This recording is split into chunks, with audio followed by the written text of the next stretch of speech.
နေ့သာသနာတော်နေ့2590ပြည့်နေ့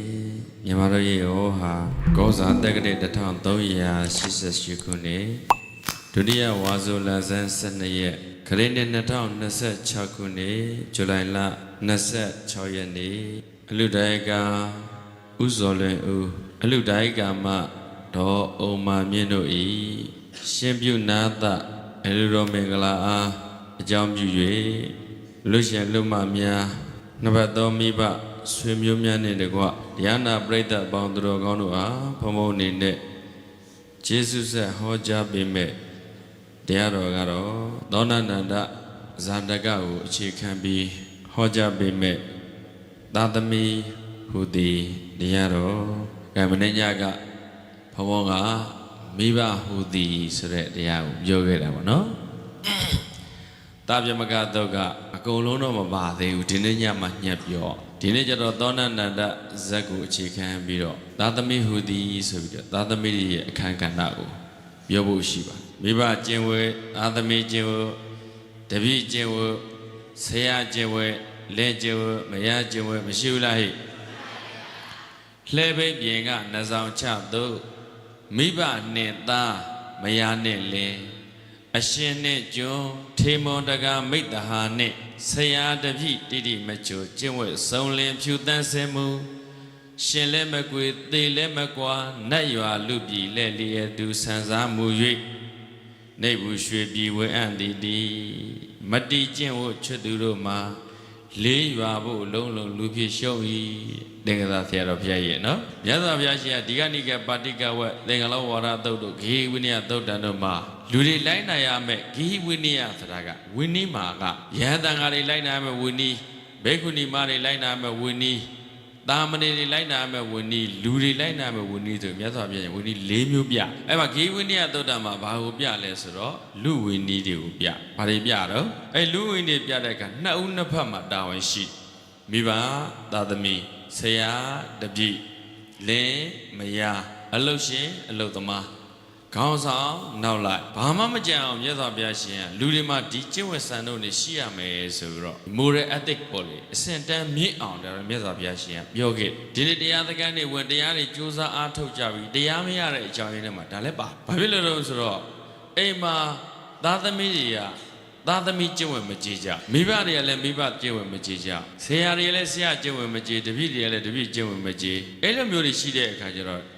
ကမ္မဋ္ဌာန်းလုပ်ငန်းကိုရောက်တဲ့အခါစိတ်တွေကမငြိမ်းချမ်းကြဝတ္တံအပရိပုရိတောသီလနာပရိပုရတိဝိခိတစိတ်တော်နေကကောသမ္မာဓမ္မနပတ္တိလို့ဘုရားဒီလိုပြောထားတယ်အဲ့လိုပြောတဲ့အခုပြောတဲ့ဇာတိတသီလဝေကြီးဘုငယ်တွေကိုမဖြစ်ကျင့်ဘူးဆိုရင်သီလကိုဖြစ်ကျင့်သည်မမြည်ဘူးအရေးကြီးလားမကြည့်ဘူးလားသီလကိုမဖြစ်ကျင့်ရင်စိတ်တွေမတည်ကြည်ဘူးတဲ့စိတ်မတည်ကြည်လို့တမာတိမရရင်ဝိပဿနာသမ္မာဓမ္မနပတ္တိတဲ့ယုံနံသိတဲ့ဉာဏ်ကြောင်းကျိုးသိတဲ့ဉာဏ်ဖြစ်ပြဉာဏ်နဲ့ဉာဏ်လို့ခေါ်တဲ့ဝိပဿနာဉာဏ်တွေလည်းမရနိုင်ဘူးဝိပဿနာဉာဏ်မရရင်မဉဏ်ဖို့ဉာဏ်လည်းမရနိုင်ဘူးဒါကြောင့်ဒီကျင့်ဝတ်တွေကအရေးကြီးလားမကြည့်ဘူးလားမနေ့ကဘုံဘုံကမိဘတွေရဲ့ကျင့်ဝတ်ကို၅ပါးမပြောခဲ့ဘူးလားမိဘကျင့်ဝတ်၅ပါးဘာတော့မကောင်းမြတ်ထားကောင်းရာညွှန်းလက်အသက်တင်စီပေးဝေနှီးရင်ထိမ်းများခြင်းလင်ဝင်ကားအင်းဖခင်မေတို့တာအဖေမေလှုပ်တဲ့သူတွေရဲ့တာဝန်နဲ့နော်ဒီကနေ့ကျတော့သားသမီးတွေအပိုင်းကိုပြောမှဖြစ်တဲ့သားကောင်းမြတ်သမီးကောင်းယတနာဖြစ်ဖို့ကဘယ်လိုမျိုးအရေးချင်းတွေရှိရမလဲပေါ့နော်အဲ့ဒါဆိုသားသမီးကျွေး၅ပါးကိုအရင်ဆိုကြည့်အောင်ဗါတွေတော့ကျွေးမွေးမပြတ်ဆောင်ရွက်စီမံမွေခံထိုက်စေလှူမြဝေ၍စောင့်လေးမျိုးနွယ်ဝငါသွဲကျင့်ပွဲတားတို့သာမင်းညကတပြမကတော့မှာမြတ်စွာဘုရားရှင်ကအဲ့ဒါလို့ဗြဟ္မာကြီးတွေနဲ့တူတဲ့စိတ်ဓာတ်ရှိတဲ့မိဘတွေလက်ဦးဆရာဖြစ်တဲ့မိဘတွေအိမ်ဦးနဲ့တူတဲ့မိဘတွေဗြဟ္မစိုးလေးပြပြည့်စုံမှာဗြဟ္မာမြည်စွာမိနဲ့ဖလက်ဦးဆရာမြည်ထိုက်စွာပုပ္ပစရိယမိနဲ့ဖလက်ဦးမိဃာကိုယ်ွယ်ရာပုပ္ပဒေဝမိနဲ့ဖမူဇော်ထိုက်မှုအကြောင်းပြုအာဟုနေယမိနိဖာမိဘတွေကိုတန်ခါဂုံတော်နဲ့တောင်ထပ်တူပြုတ်ပြီးတော့မပြောခဲ့ဘူးလားပြောခဲ့ပါတယ်ဗျာဒီနေရာမှာဘုသူတ္တလေးတစ်ခုပြောမယ်အဲ့ဒီမှာလူတွေကမှားနေတာကဒီအနန္တောအနန္တ၅ပါးနဲ့တရဏဂုံ၃ပါးနဲ့ကိုရောနေတာဒီဘက်ကမိဘတွေဆရာသမားတွေဟာတ တရတကုံသုံးပါးထဲမှာပါလားဟိကိုးကွယ်ထိုက်တဲ့ထဲမှာပါလားအဲ့တော့အနန္တောအနန္တ၅ပါးကဘာတွေတော့ဗုဒ္ဓဂုဏောအနန္တောဓမ္မဂုဏောအနန္တောသံဃဂုဏောအနန္တောမာတာပိတုဂုဏောအနန္တောအာစရိယဂုဏောအနန္တောအနန္တောမဟုတ်ဘူးနော်နန္ဒီဆိုတာနှစ်သက်ဖွယ်ကောင်းမျက်နှိုးဖွယ်ကောင်းတာအရှိအဆိုတဲ့ negative အငင်းထည့်လိုက်တဲ့အခါအနန္တဆိုနှစ်သက်ဖွယ်မျက်နှိုးဖွယ်ကျေးဇူးကုန်ဘာမှမရှိဘူးဆိုတဲ့အဓိပ္ပာယ်ရောက်သွားတယ်ဗုဒ္ဓဂုဏောအနန္တောဆိုတော့ဆဲပြလိုက်တာနဲ့တူသွားအောက်ကတဝင်းမူတန်နဲ့ထွက်အနန္တဆိုကြည့်ပါဦးအနန္တဆိုတာအသုံးအပိုင်းခြားမရှိတာကိုပြောတာအနန္တဆိုတာဘာတော့သုံးပိုင်းခြားမရှိတာပါဗုဒ္ဓဂုဏောအနန္တောဓမ္မဂုဏောအနန္တောသံဃဂုဏောအနန္တောမာတာပိတုဂုဏောအနန္တောအာစရိယဂုဏောအနန္တောအနန္တဟုတ်လားမဟုတ်ဘူးအနန္တောအနန္တပြန်ပြောပါဦးအနန္တောအနန္တဒေါသနဲ့မထွက်နဲ့နော်ဒေါသထွက်ရင်ဆဲသလိုဖြစ်သွားတယ်ဒီဓာတွေနဲ့တာဝိပုတ်ပြောင်းလိုက်တာနဲ့ဒီဟာပြောင်းလိုက်တာနဲ့အဓိပ္ပာယ်တွေကပြောင်းပြန်ဖြစ်သွားတယ်အနန္တောအနန္တဆိုတာအသုံးပိုင်းခြားမရှိကျေးဇူးကုန်ကြီးတာပြောတာဒီနေရာမှာကျေးဇူးကုန်တော့ဘုရားတရားတန်ခါမိဘဆရာကိုတန်းနေထားတို့တော့ဒီပုဂ္ဂိုလ်ရဲ့ကိုယ်ကွယ်ခံတတ်တဲ့ရည်ချင်းကြတော့မိဘတွေဟာကိုယ်ကွယ်ခံတတ်တဲ့ထဲမှာပါလား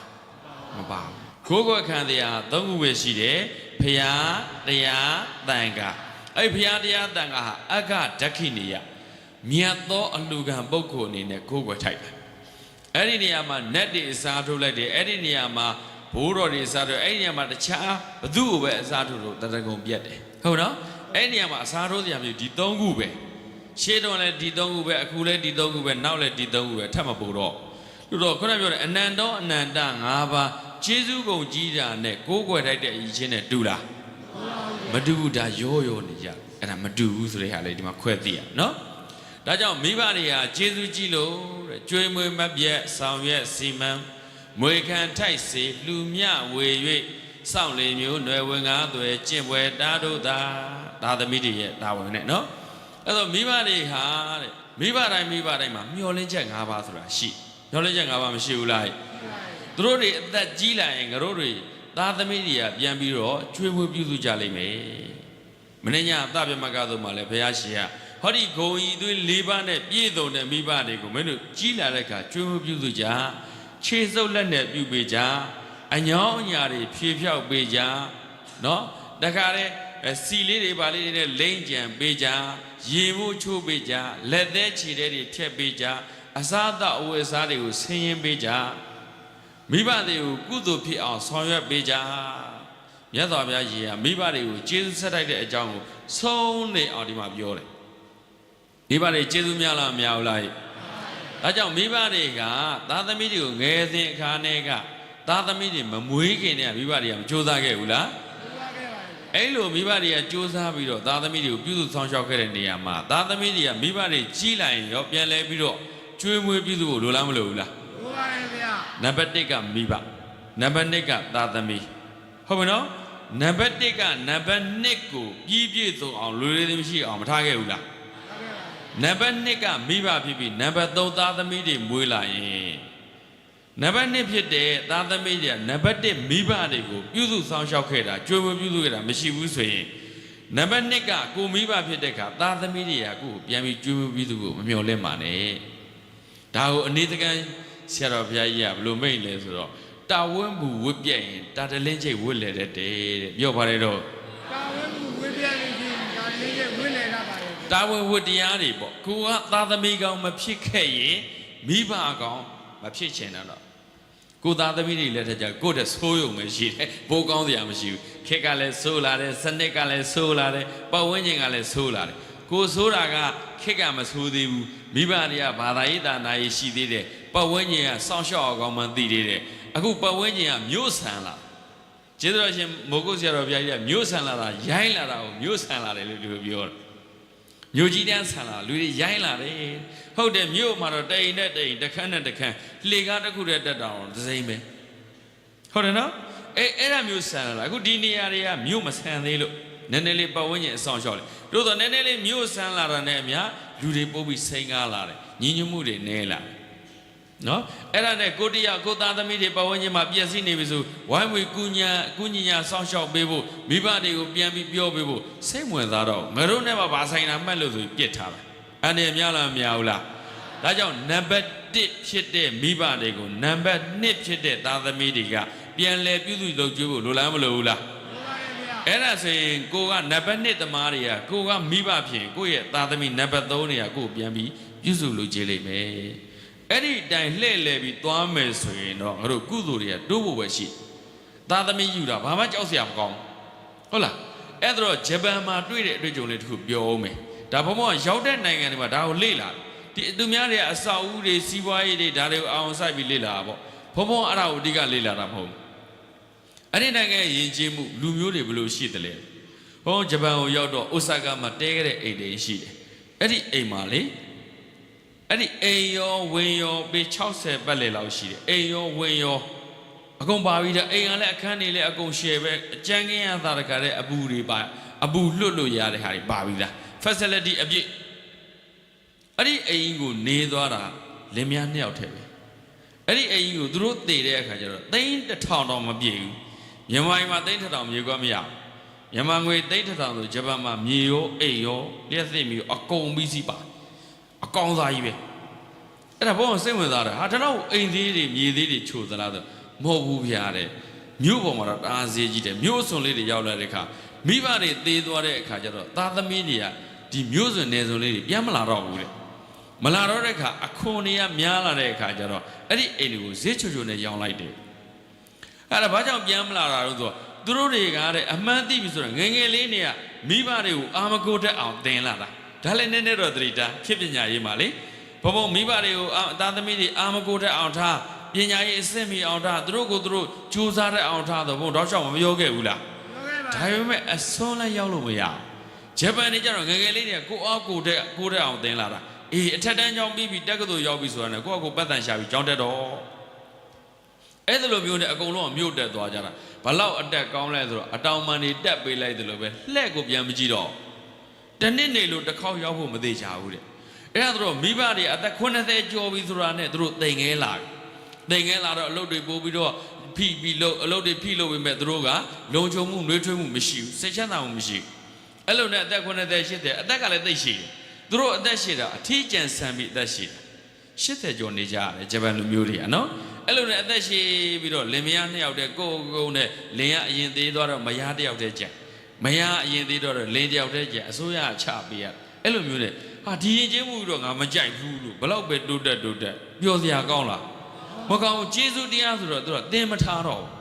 ့နော်ပညာပြီးရဲ့နောက်မှာသူကကျေးဇူးတရားတို့တန်ဖိုးထားမှုဆိုတာမျိုးတွေမသင်လိုက်တဲ့အခါပညာတွေတော့တက်တာတယ်ငွေတွေတော့ရှာနိုင်သွားတယ်ဘာဖြစ်လဲမိဘဆရာသမားတွေကိုပြန်လေကျေးဇူးသက်ဖို့ဆိုတဲ့ရည်ကြည်မှုရှိသေးလားအဲ့လိုမရှိပြန်တော့တယ်ကောင်းရဲ့လားဟဲ့မိဘတဲမှာမပြောတာရင်နော်စိတ်ထဲမှာရှိတယ်ငါတို့ကိုသားသမီးတွေကတို့ကြည့်ရင်ပြုစုလုပ်ကြမယ်ဆိုတော့အတိတွေအတွေးတွေစိတ်ထဲမှာရှိလားမရှိဘူးလားအဲ့ဒီမျောလင်းချက်ရောမရှိဘူးလားဟဲ့အခုဂျပန်ပဲနေတရုတ်ပဲနေကိုရီးယားပဲနေရှိတယ်ဒါပေမဲ့သူတို့ယဉ်ကျေးမှုသူတို့နိုင်ငံရဲ့ပညာရေးဓလေ့စရိုက်ကြီးကသားသမီးတွေကိုသွားတော့ဆိုလွတ်လိုက်တာပြန်မှပေါ်မလာတော့ဘူးဒါပေမဲ့သူတို့မျောနေရတာသေဆုံးသွားတဲ့အထိသားသမီးတွေနဲ့ယဉ်ဤနွေးထွေးမနေရအောင်ဒါကြီးတော့မကောင်းအဲ့လိုနဲ့တပတ်လဲလိုက်နောက်ကြဘလို့ဖြစ်သွားအခုဂျပန်မှာဖြစ်နေတဲ့အခြေအနေအဲ့တော့ဒီကလေးတွေကအရွယ်ရောက်လာတဲ့လူပြိုလို့အိမ်တော်ရသားကြနိုင်တဲ့အချိန်ကျတော့အိမ်တော်မပြုတော့ဘာဖြစ်လို့သားသမီးမမွေးရဲလို့သူတို့လှုပ်ခဲ့တာသူတို့သိတယ်မိဘတွေဒီသူတို့ပြန်လှည့်မကြည့်ထားတာသူတို့တွေငါတို့အလှည့်ကြဘုံကဒီလောက်ဒီစဉ်းစားတာအဲ့ဒါနိုင်ငံနဲ့ချီပြီးဒုက္ခရောက်သွားတယ်ဂျပန်မှာလှုပ်သွားမှမရှိတော့လွန်ခဲ့တဲ့10သူနှစ်တစုကျော်ကလူကြီးတန်း120ကျော်ရှိတဲ့ဟာအခုတန်း10နဲ့ချီပြီးယော့သွားအခုကျတော့အစိုးရဘလောက်တယ်ကလေး1ယောက်မွေးရင်ဈေးထောက်ကလေး9ယောက်လောက်မွေးပြီးဈေးနဲ့နေဘာလို့ဆရာမလို့တော့ကလေးမွေးထားလို့ရတယ်အဲ့ဒါလောက်ဒီထောက်ပံ့တယ်ဒါပေမဲ့အစိုးရကလေးမွေးခိုင်းစေခြင်းလို့လုံသားရှိစေခြင်းလို့ကလေးမွေးခိုင်းတော်လည်းပဲဘယ်လင်မယားတွေကမှသားသမီးမယူရတော့ဘာလို့ကြောက်စရာကောင်း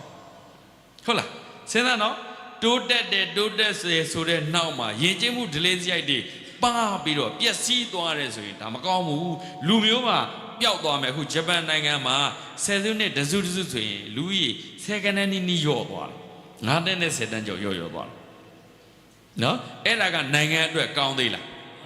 မကောင်းတော့ဘူးနော်ဟောအဖိုးတို့ဘွားတို့ကသားသမီးတွေယူထားတယ်ဘာမှမဖြစ်ဘူးဒီသားသမီးတွေကြီးလာတဲ့အခါကောင်းကောင်းပြုစုလုပ်ပြတယ်အခုသားသမီးတွေကြီးတဲ့အခါကိုယ်ပြန်ဆောင်ရှောက်တယ်ဟောတခိုင်းနဲ့တခိုင်းကျတော့ဘလောက်3-4ယောက်ပဲယူတယ်တဖြည်းချင်းနဲလာနောက်တော့သားသမီးမယူရတော့ဘူးကလေးလေးတစ်ယောက်တည်းယူထားတယ်ယူထားပြီးဒီကလေးလေးကိုကြိုးပြုစုဆောင်ရှောက်လာတယ်အခမ်းမသိတော့ကလေးကဆိုးတယ်တော့အခမ်းမသိတော့ကလေးကသေသွားတယ်အဲ့ဒီမိသားစုရင်ကျိုးရပြန်စဉ်းစားနော်အဲ့ဒါဘုန်းတို့ဒါသတိချက်တရားချက်ကိုရီးယားမှာလည်းဒီတိုင်းပဲတောင်ကိုရီးယားကားတွေဇက်ကားတွေကြီးတဲ့အခါတိုးတက်မှုတွေကြီးတဲ့အခါဟာဒီနိုင်ငံပညာရေးကောင်းလိုက်တာတိုးတက်လိုက်တာအေးညတစ်ချက်နှစ်ချက်ထွက်ကြည့်အဖိုးတွေဘွားတွေပလုံကောက်နေကြတာရေကတံမူးကွန်းလေးတွေကောက်တယ်ချက်ဖာလေးတွေကောက်တယ်အချိုရည်ဘူးကွန်းလေးတွေကောက်တယ်တကယ်ပြောတာသားသမီးတွေကမုံဘိုးပဲဘိုးလည်းမပေးတော့ဘူးသားသမီးတွေကလည်းအနိကမရှိတော့ဘူးသားသမီးတွေကလည်းသူတို့သားသမီးတွေပြန်ပြုစုဖို့ဒီတာဝန်ကလေတချမ်းပဲရှိတော့တယ်ဒါကြောင့်နှစ်ချမ်းဘုရားရှင်ကကေရဏသတ်မှာနှစ်ချမ်းပြောထားတယ်နော်နှစ်ချမ်းနဲ့မကောက်ပိုးဖွံ့ဖြိုးဖို့အတွက်၃ပိုင်းပြောထားတယ်ဘာလို့ကျွေးဟောင်းလဲဆက်ရပါ၏ကျွေးသစ်လဲချရပါ၏ရွှေအိုးကြီးလဲမြုပ်နိုင်ရပါ၏တဲ့တခါကြီးဥတော်လင်းဦးတို့တော်အောင်မမြတ်တို့ဒါသိချလောက်သွားဟုတ်လားကျွေးဟောင်းဆက်ဖို့မလိုဘူးလားဒီတခါကြီးဥဘိုးတို့ဘယ်တော်ကြီးတို့ဟုတ်လားဒါသားသမီးတွေကပြန်ပြီးစောင့်ရှောက်တာကျွေးဟောင်းဆက်ဟုတ်နော်အဲ့တော့ဒီကတခါကြီးဥတော်လင်းဦးတို့လည်းစိတ်ချလက်ချမိဘတွေကိုတာဝန်ကျေခဲ့ရင်စိတ်ချလက်ချအိုသမ်းပါဗျာကျမ်းမာရေးတဲ့တောင်းလျှောက်ပြီးစိတ်ချလက်ချအိုသွားတော့မိဘတွေဘက်ကိုတာဝန်ကျေရင်ရဲကြီးအိုပါသားသမီးတွေကကိုယ်ကိုတာဝန်ပြန်ကြည့်ပါလိုက်မယ်ဒါကြောင့်တာဝန်မှုဝတ်ပြတ်ရင်တာတလင်းချင်းဝတ်လေတဲ့တယ်ဒါကြောင့်တို့တွေကအဲ့ဒီတာတလင်းချင်းဝတ်လေတာနိုင်ငံနဲ့လူမျိုးပါဆုတ်ယုတ်သွားတဲ့ဆိုတဲ့ဟာကိုသတိထားဖို့ချက်နိုင်ငံတကာမှာအဲ့ပညာရက်တွေမသိဘူးအစိုးရတွေလည်းဝင်မဆောင်ရင်တဲ့အခါကလေးတာယူလေးလို့ပြောတာမိသားစုတွေကသူတို့ကလက်တွေ့ကြုံနေတော့မယူချင်ဘူးဒါကြောင့်ကိုရီးယားမှာဆိုလည်းအဲ့ဒီတိုင်းပဲတစ်ချက်သို့ပလုံကောက်ပြီးအဲ့လိုနေကြစင်ကူမှာလည်းဒီတိုင်းပဲအသက်90ကျော်80နီးပါးကြီးတွေယထာတွေပေါ်ကားတွေပေါ်လှက်ပတ်စီးပြီးတော့အထီးကျန်နေကြမြည်တွေနဲ့အတူတူနေခြင်းနဲ့မြည်တွေရှိတဲ့နေရာကိုချောင်းကြည့်တယ်မြည်တွေရှိတဲ့တက္ကသိုလ်မြည်တွေတက်နေတဲ့ကျောင်းလေးတွေဗာလေးတွေသွားချောင်းတယ်ဗဒကမှတ်တိုင်လေးတွေကမတွေ့ရတော့ဘူးဒါနဲ့ပဲသေသွားတာတရားနဲ့သေရင်တော့ကောင်းတာပေါ့ဟုတ်လားတရားနဲ့သေရင်တော့သားသမီးတွေမြည်တွေအနမ်းမရှိပိုးတောင်ကောင်းနေတယ်တရားနဲ့သေမတရားမရှိဘဲနဲ့တန်ရောစင်တွေ့လဲတွေ့ရတယ်မြင်လဲမမြင်ရဘူးဆိုနှွေးထွေးမှုလည်းမရကျင်နာမှုလည်းမရအဖက်ဖက်ဆုံးရှုံးသွားတာကောင်းလားနိုင်ငံတကာမှာဖြစ်နေတဲ့ဟာကိုလက်တွေ့ပြောပြတာပါဟုတ်နော်ဒါကြောင့်မြတ်စွာဘုရားရဲ့အဲ့ဒါတွေမြင်လို့ကျွေးမွေးမပြတ်ဆောင်ရွက်စီမံကျွေးမွေးမပြတ်မိဘတွေကိုပြုစုလုပ်ကျွေးကြခြေစုပ်လက်နဲ့ပြုကြရေမိုးချိုးပေးကြကြီးမတူတဲ့မင်းတို့ငယ်ငယ်တော့မင်းဖင်ချီသေးမယုံမရှာနော်အဲ့ဒါလို့လှုပ်ပေးခဲ့တဲ့မိဘတွေကိုမင်းတို့အသက်အရွယ်ကြီးလာတဲ့အခါမင်းတို့မညှို့ညင်ကြနဲ့အဲ့ဒါကိုမြတ်စွာဘုရားရှင်ဒါကိုပြောတာကျွေးမွေးမပြတ်ဆောင်ရွက်စီမံမိဘတွေရဲ့အမှုကိစ္စတွေကိုဆောင်ရွက်ပေးဖို့လိုလားမလိုဘူးလားမိဘတွေရဲ့မင်းစိုးရတာကိစ္စခုနအိမ်လေးတွေဘာကြောင့်ခုနအိမ်တွေတိုက်တွေဘာကြောင့်အလွယ်တကူရောင်းလိုက်တယ်ဆိုအခွန်မဆောင်နိုင်လို့အခွန်မဆောင်နိုင်တဲ့အခါသူတို့နေတဲ့မြို့မှာနေလက်စလှုပ်လက်စအလုပ်တွေကနေအလုပ်လဲတော့မပြောက်ချင်ဘူးအဲ့တော့ဒီမိဘတွေလက်ကုပ်ရလက်ရင်းကိုပြန်မလာတော့ရတဲ့တဲ့နဲ့ရောင်းပစ်လိုက်တယ်အမျိုးတော့ပြတ်သွားတယ်နော်နေကန်နေမြို့ကန်နေဆိုတာမရှိဘူးသူတို့မှသစိမ့်နေပဲပိုက်ဆံမဲရှာနေကြတာနေရောညရောပတ်တန်ရှာရလာတဲ့ဟာစားပြီးအိပ်ပြီးကမုံခံသားမေတုံမီအိတ်စားတဲ့ယောက်ျားတဲ့နွားမသိပညာတတပါနွားထက်ပူတာလူဆိုတာနွားထက်ပူတာအသိရှိတာပဲပူတယ်မေထုံမီအိတ်စားယောက်ျားတဲ့နွားမနိုင်ငံတကာဒီသင့်မရှိနော်ဟုတ်လားလူတလိမ့်ဆန်နေလို့ဖြစ်နေပညာတတ်ပါတယ်ပတ်စံရှာတတ်ပါတယ်ဒါပေမဲ့ဇာရိတတို့သီလတို့ရေရှည်ဖွံ့ဖြိုးတိုးတက်မှုဆိုတဲ့နေရာမှာမိဘနဲ့သားသမီးကြားမှာဒီအဆက်အသွယ်တွေပြတ်မသွားဘူးလားတချမ်းရင်ကျင်းမှုဘာရင်ကျင်းမှုတော့နောက်မျိုးဆက်တော့လှုပ်ပြီးဆိုရှေ့မျိုးဆက်ကျလစ်လူရှူလိုက်အဲ့လိုနဲ့တာဝန်မှုဝတ်ပြတ်တော့တလင်းကျိတ်ဝတ်လဲဆိုတဲ့သားသမီးတွေမယူရဲကြဘူးဒီလိုဖြစ်သွားကျွေးမွေးမပြတ်ဆောင်ရွက်စီမံမင်းတို့ရတာကိစ္စတွေရှိတယ်အခွန်ဘာနာတွေကိစ္စတွေရှိတယ်အဖေအမေတွေအစားအဲ့ဒါလေးတွေကိုသားသမီးတွေကအခွန်ဘာနာတွေစောင်းပေးတာမင်းတို့ရတာကိစ္စတွေလုပ်ပေးတာလျှက်တိမိကွန်းရေကွန်းမိကွန်းဟုတ်လားနော်ตาကြီးနာကြီးဒါတွေမရှိဘူးလားဟဲ့အဲ့ဒါတွေကဒီအိမ်တော်စုရလို့ရှိရင်ဒါတွေပေးနေရမှာပဲအဲ့ဒီဟာလေးတွေကိုလည်းသားသမီးတွေကဒီအမှုကိစ္စတွေလည်းဆောင်ရွက်ပြီး ကျွေးမွေးမပြတ်ဆောင်ရွက်စီမံမွေခံထိုက်စေဘာထိုက်စေတယ်တော့ဟဲ့အမွေက2မျိုးရှိတယ်ဗျအမွေကဘယ်နှမျိုးရှိတော့တစ်မျိုးကပစ္စည်းအမွေတဲ့တစ်မျိုးကဘာလဲတော့နောက်တစ်မျိုးကယဉ်ကျေးမှုအမွေတဲ့နောက်တစ်မျိုးကပစ္စည်းကိုလိုချင်တယ် physical အမွေနဲ့ပတ်သက်ပြီးတော့လူတိုင်းလိုချင်ညဒါပေမဲ့ယဉ်ကျေးမှုအမွေလို့ခေါ်တဲ့ mental culture ကျတော့မဆက်ခံရင်တော့ယဉ်ကျေးမှုအမွေမှာဘာတွေဆက်ခံမလဲဘာသာစကားတွေဆက်ခံတခါကြီးဥသောလုံးတတိထားနော်ဆင်ញင်တော့ဟုတ်လားဒါဆိုပြင်ရတော့ဘာသာစကားတွေဆက်ခံရတော့ဗမာမြန်မာကမွေးတဲ့မြန်မာနိုင်ငံမှာကြီးခဲ့တဲ့မြန်မာနိုင်ငံမှာရေမြေတောက်နေခဲ့တဲ့သူတွေသားသမီးတွေကိုမြန်မာသာကောင်းကောင်းတက်အောင်သင်ပါအင်္ဂလိပ်နိုင်ငံမဟုတ်ဘူးအင်္ဂလိပ်နိုင်ငံမဟုတ်ဘူးမြန်မာသာကောင်းကောင်းတက်အောင်သင်ပါအင်္ဂလိပ်စာဒုတိယဘာသာစကားပါထမင်းသားဖို့အဆင်ပြေအောင်လို့ပညာရှာလို့အဆင်ပြေအောင်နောက်တစ်ဆင့်သင်တာတို့တော့မြန်မာစကားမတက်ရင်မြန်မာပြည်မှာနေထိုင်အဆင်ပြေမှာမဟုတ်ပါဘူးလူမှုဆက်ဆံရေးကောင်းမှာမဟုတ်ပါဘူးမိဘနဲ့သားသမီးရဲ့ဆက်ဆံရေးပြေးလဲမှာမဟုတ်ပါဘူးယဉ်ကျေးမှုတွေဆက်လက်ဆင့်ကမ်းထိန်းသိမ်းနိုင်မှာမဟုတ်ပါဘူးအခုအဲ့လိုနဲ့ဘာသာစကားယဉ်ကျေးမှုအမွေတွေပျောက်သွားလိုက်တာအများကြီးပဲမြန်မာပြည်ကနောက်နှစ်20 30ဆိုတော်တော်ဆိုးရင်တရားကောင်းတယ်ငွေကန်ထိုက်စေယဉ်ကျေးမှုအမွေနော်ဘာသာစကားအမွေဟုတ်လားလူမှုဆက်ဆံရေးအမွေတာရေးနာရေးအမွေဘာသာရေးအမွေအကုန်ခံဖို့လိုလားမလိုဘူးလားဖို့တော့ဆိုရင်လေတာရေးနာရေးအမွေဆိုရင်လေဘုံဘုံတို့ရွာတွေမှာဆိုဖျားပွဲရှိပြီဆိုရင်ဟာရွာတောင်ပိုင်းဟိုဘယ်ရွာကမုတ်စီကျော်လေးသွားဝယ်ဦးဟာနော်အမျိုးမှန်းသိအောင်လို့ဘာမှန်းသိအောင်ဟောပဲကျော်လေးသွားပို့လိုက်ဦးဟာသဟူးကျော်လေးသွားပို့လိုက်ဦးဟာတို့ဒီမှာဖျားပွဲရှိတယ်အဲ့ဒါလားသားလက်ဒီမှာမုံလေးတွေဖေးနေတယ်ဒီမှာလောသားတွေပါတွေချက်ထားတာလားသားအမျိုးတွေဘလောက်ပျော်စရာကောင်းလိုက်တယ်ဘလောက်နှွေးထွေးစရာကောင်းလဲအခုမရှိတော့အဲ့ဒါမြတ်စွာဘုရားရဲ့အရေး၅ပါးထဲမှာဆွေမျိုးရိတ်ဆိုပြီးညာတိစာရတယ်ပြီးဟောထားတယ်ဆွေမျိုးရိတ်ကအေးတယ်တဲ့အခုဆွေမျိုးသားချင်းရဲ့မိတ်ဆွေအပေါင်းအသင်းရဲ့လို့တီးတီးခြားခြားသဘောမထားတော့ကိုယ်စည်းဝါးကိုကုံကြုံရှာနေအခက်တွေ့တော့ဘယ်သူအကူအညီတောင်းလို့တော့မယုံသိအဲ့လိုတွေဖြစ်တာနော်သတိထားဖို့လိုလားမလိုဘူးလားအခုတိုင်းပြည်အခက်ကြက်ကြဲတွေ့တဲ့ကငကိုးနဲ့ဆွေရမျိုးရဲ့တန်ချင်းရဲ့တေးသေးချာချာအမွေဆက်ခံထားတဲ့သူတွေကြတော့ဟောလာခဲ့မင်းစင်ပြင်းတို့ဒီလာနေဆိုပြီးတော့နေတရားလေးရှိတာပေါ့ဟိုငကိုးကသူကမောင်းမှာကိုပတ်တန်ရှိပြီးရောဆိုပြီးတော့ထင်လို့သက်တန်တော့ဟိုတိုင်းပြည်အခက်တွေ့တော့နေတရားမရှိတော်ဒုက္ခရောက်ကြတယ်ဘုံဘုံတို့ဗတ်ဒီမှာဒီတွေ့ကြုံတွေအများကြီးရှိတယ်နော်ဒါကြောင့်မွေကန်ထိုက်စေဆိုတဲ့နေရာမှာဘာသာသာသနာတာရေးနာရေးယဉ်ကျေးမှုဘာသာတကအကုန်လုံးကိုပါအမွေယူဖို့လိုလားမလိုဘူးလားပစ္စည်းအမွေကြတော့လူယူခြင်းပြီးတော့ဘာသာသာသနာအမွေယဉ်ကျေးမှုတွေကြတော့ဘာကြောင့်မလိုချင်ကြတာလဲဒါစဉ်းစားရမယ်အဲ့ဒါဘယ်သူတွေကြောင့်လဲအရင်စစ်တော့အမြင့်မြေကဆိုလို့မိဘဆရာသမားတွေကသေချာမသိခဲ့လို့ဗျအဲ့ဒါနဲ့ဘုန်းတို့ကလူမျိုးဘာသာသာနာတပြည့်ချင်းရော့ပြီးတော့တိုင်းကြီးပါပျောက်သွားနိုင်တယ်အန္တရာယ်ရှိလားမရှိဘူးလားဒါကြောင့်မြတ်စွာဘုရားရှင်အဲ့ဒါတွေကိုနော်သေသေးချာချာသင်တတ်တာကျွေးမွေးမပြတ်ဆောင်ရွက်စီမံမွေခံထိုက်စေလှူမျှဝေ၍ဒါအရေးကြီးဆုံးပဲငါတို့တွေသေဆုံးသွားတဲ့အခါတဲ့ဒုမိဘတွေကမိဘဖြစ်တဲ့သူတွေကလေငါတို့တွေသေဆုံးသွားတဲ့အခါတဲ့သားသမီးတွေကတို့ကိုရည်စူးပြီးတော့ကုသိုလ်ကောင်းမှုတွေပြုကြလိုက်မယ်အဲ့ဒါလို့ကုသိုလ်ကောင်းမှုတွေပြုပြီးတို့ကိုရည်စူးပြီးတော့အမျှပေးကြမှာပဲအဲ့ဒီမျောလင့်ချက်လေးမိဘတိုင်းမှာရှိတဲ့စိတ်ထဲထုတ်မပြောရင်မပြောဘူးဒါပေမဲ့ဒီကောင်ပေါင်းလဲဖြစ်လာတဲ့အခါဟာငါတို့အချင်းချင်းမကောင်းဘူးအာယုံဆိုးတွေတွေ့နေတယ်ရောက်သွားပြီပြိတ္တာတစ်စေဘွားဘသူအမျှငါတို့ဘယ်သားသမီးတွေပဲစောက်ရှောက်ပြီးအမျှအတန်းပေးဖို့မလဲလို့တချို့ဆိုရင်လေစိတ်တက်ကြပြီးတော့ဒီလိုလမ်းချိုလမ်းကြဆိုပြိတ္တာတွေသိပေါ်တယ်လို့ပြောတယ်အများကြီးတဲ့နော်ဒါနောက်ဥပမာလေးတစ်ခုပြောမယ်ဥပမာတောင်တန်းသာနာပြုဆရာတော်ဘုရားကြီးဆရာတော်ဥဒ္ဓမသာရအဲ့ဆိုဆရာတော်ဘုရားကြီးကတောင်တန်းပေါ်မှာသတင်းသုံးနေတဲ့ချိန်သူ့ရဲ့မေတော်ကြီးကသူ့ကိုဆွဲလန်းတဲ့စိတ်နဲ့တည်တဲ့အခါသားကိုဆွဲတဲ့စိတ်ဝင်သွားတဆိတ်ကြီးဖြစ်နေသူတော်ကောင်းမကြီးအမြဲတမ်းသီလလုံနေတကယ်ကြောင်းမကြီးသူတော်ကောင်းမကြီးဒါပေမဲ့သားကိုမျှော်တဲ့စိတ်နဲ့ဒီလိုဖြစ်သွားညှိသွားတာပေါ့လေအဲ့လိုဆိုတဲ့အခါသားဖြစ်တဲ့တောင်တန်းသာနာပြုဆရာတော်ဘုရားကြီးကသူ့ဒီမှာအိမ်မက်ရှိတယ်ဒါကြောင့်အမေမကြုံဘူးတဲ့နဲ့ညီမရေနှမရေအမေကိုရည်စူးပြီးတော့ကုသိုလ်ကောင်းမှုလုပ်ပေးပါဒါဘုံဘုံတို့နယ်ဘက်ကကိုအဲ့ဒါနဲ့တောင်တန်းသာပြုဆရာတော်ဘုရားကြီးကသင်္ကန်းလေးပို့ပေးတယ်နှမလုပ်တဲ့သူကဒီသင်္ကန်းလေးကပ်ပေးလိုက်တယ်အမေကမကြွဘူး အဲ့ဒါနဲ့နောက်တစ်ခါထပ်ပြီးတော့ဆရာတော်ဘုရားရဲ့မကြွသေးဘူးထင်တယ်နော်နောက်တစ်ထပ်ပြီးတေချာလေးနာမည်ခေါ်ပြီးပေးသလားဟာနာမည်ခေါ်မပေးမိဘူးနာမည်လေးခေါ်လိုက်အောင်တဲ့ဘာဖြစ်လို့သိလဲဘုံကြီးတဲ့တဆေတွေရှိရင်ဘုံနေတဲ့တဆေတွေ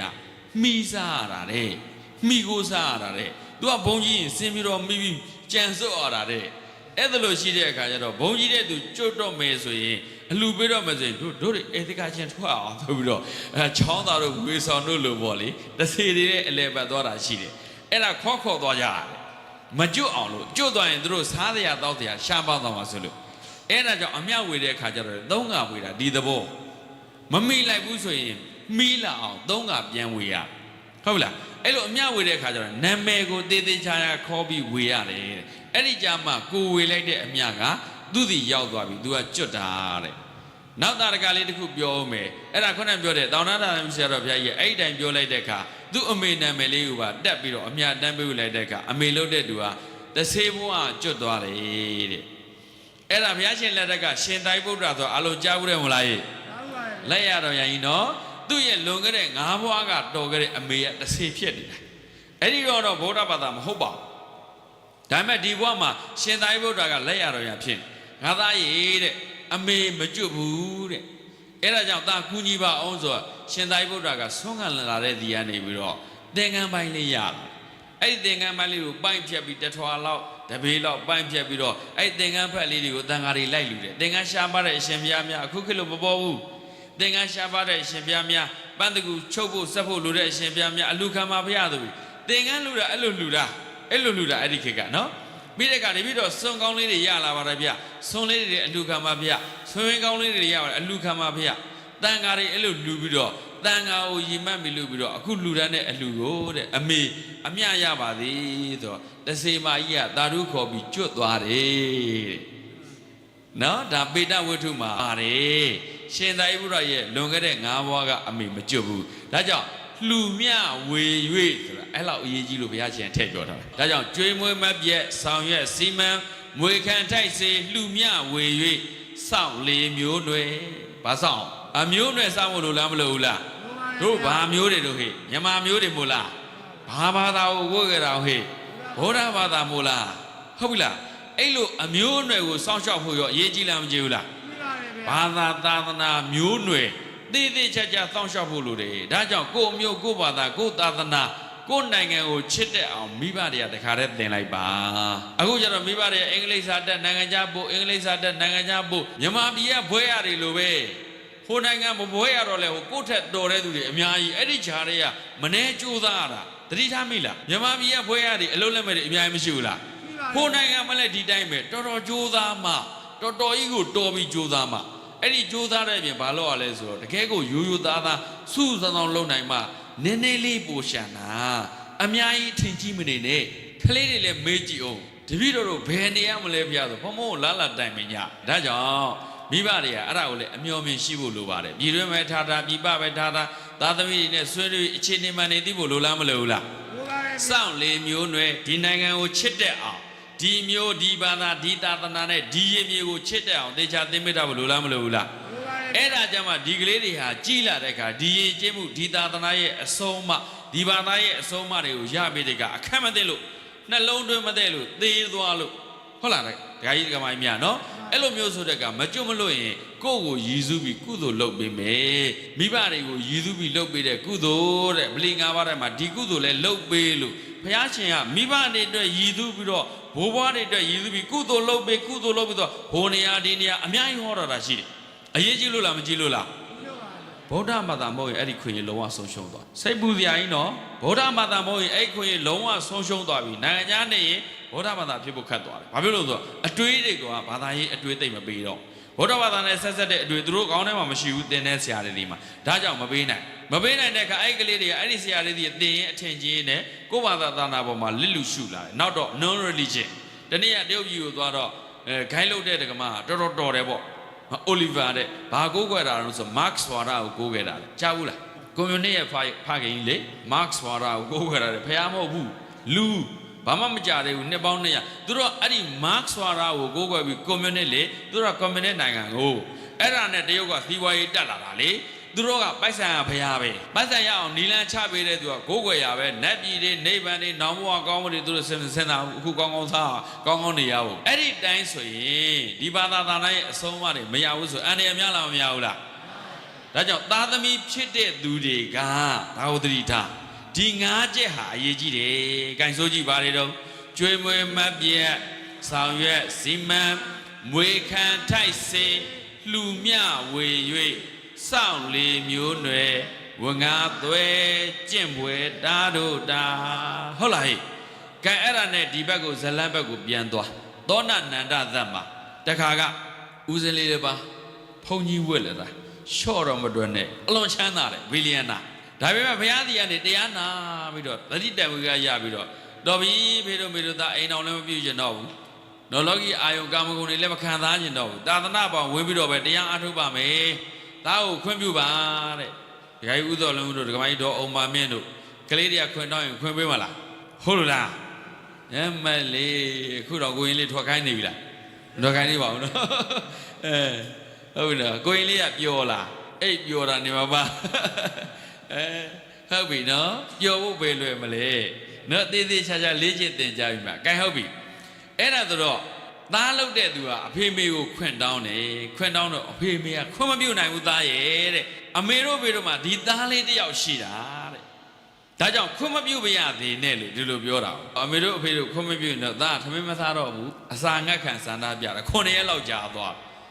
အဲ့ဒါနဲ့တကယ်ချင်းတွေမိတ်ဆွေတွေဆွေမျိုးသားချင်းတွေပြောတာဟာမေကိုရင်လေးဝင်းနေဦးသိန်းလေးဝင်းနေတာမှတွေ့အောင်မှာနော်သေးသွားရင်မင်းတို့ဘယ်နဲ့လို့မလဲရင်ကျိုးလိုက်မယ်ဝိပါသေးပေါ့သူပြောသလောက်ဝတ်တာနေမှာပါတဲ့အဲ့ဒါလိုမျိုးပြောပြီးတော့အဝတ်ခိုင်းလိုက်တယ်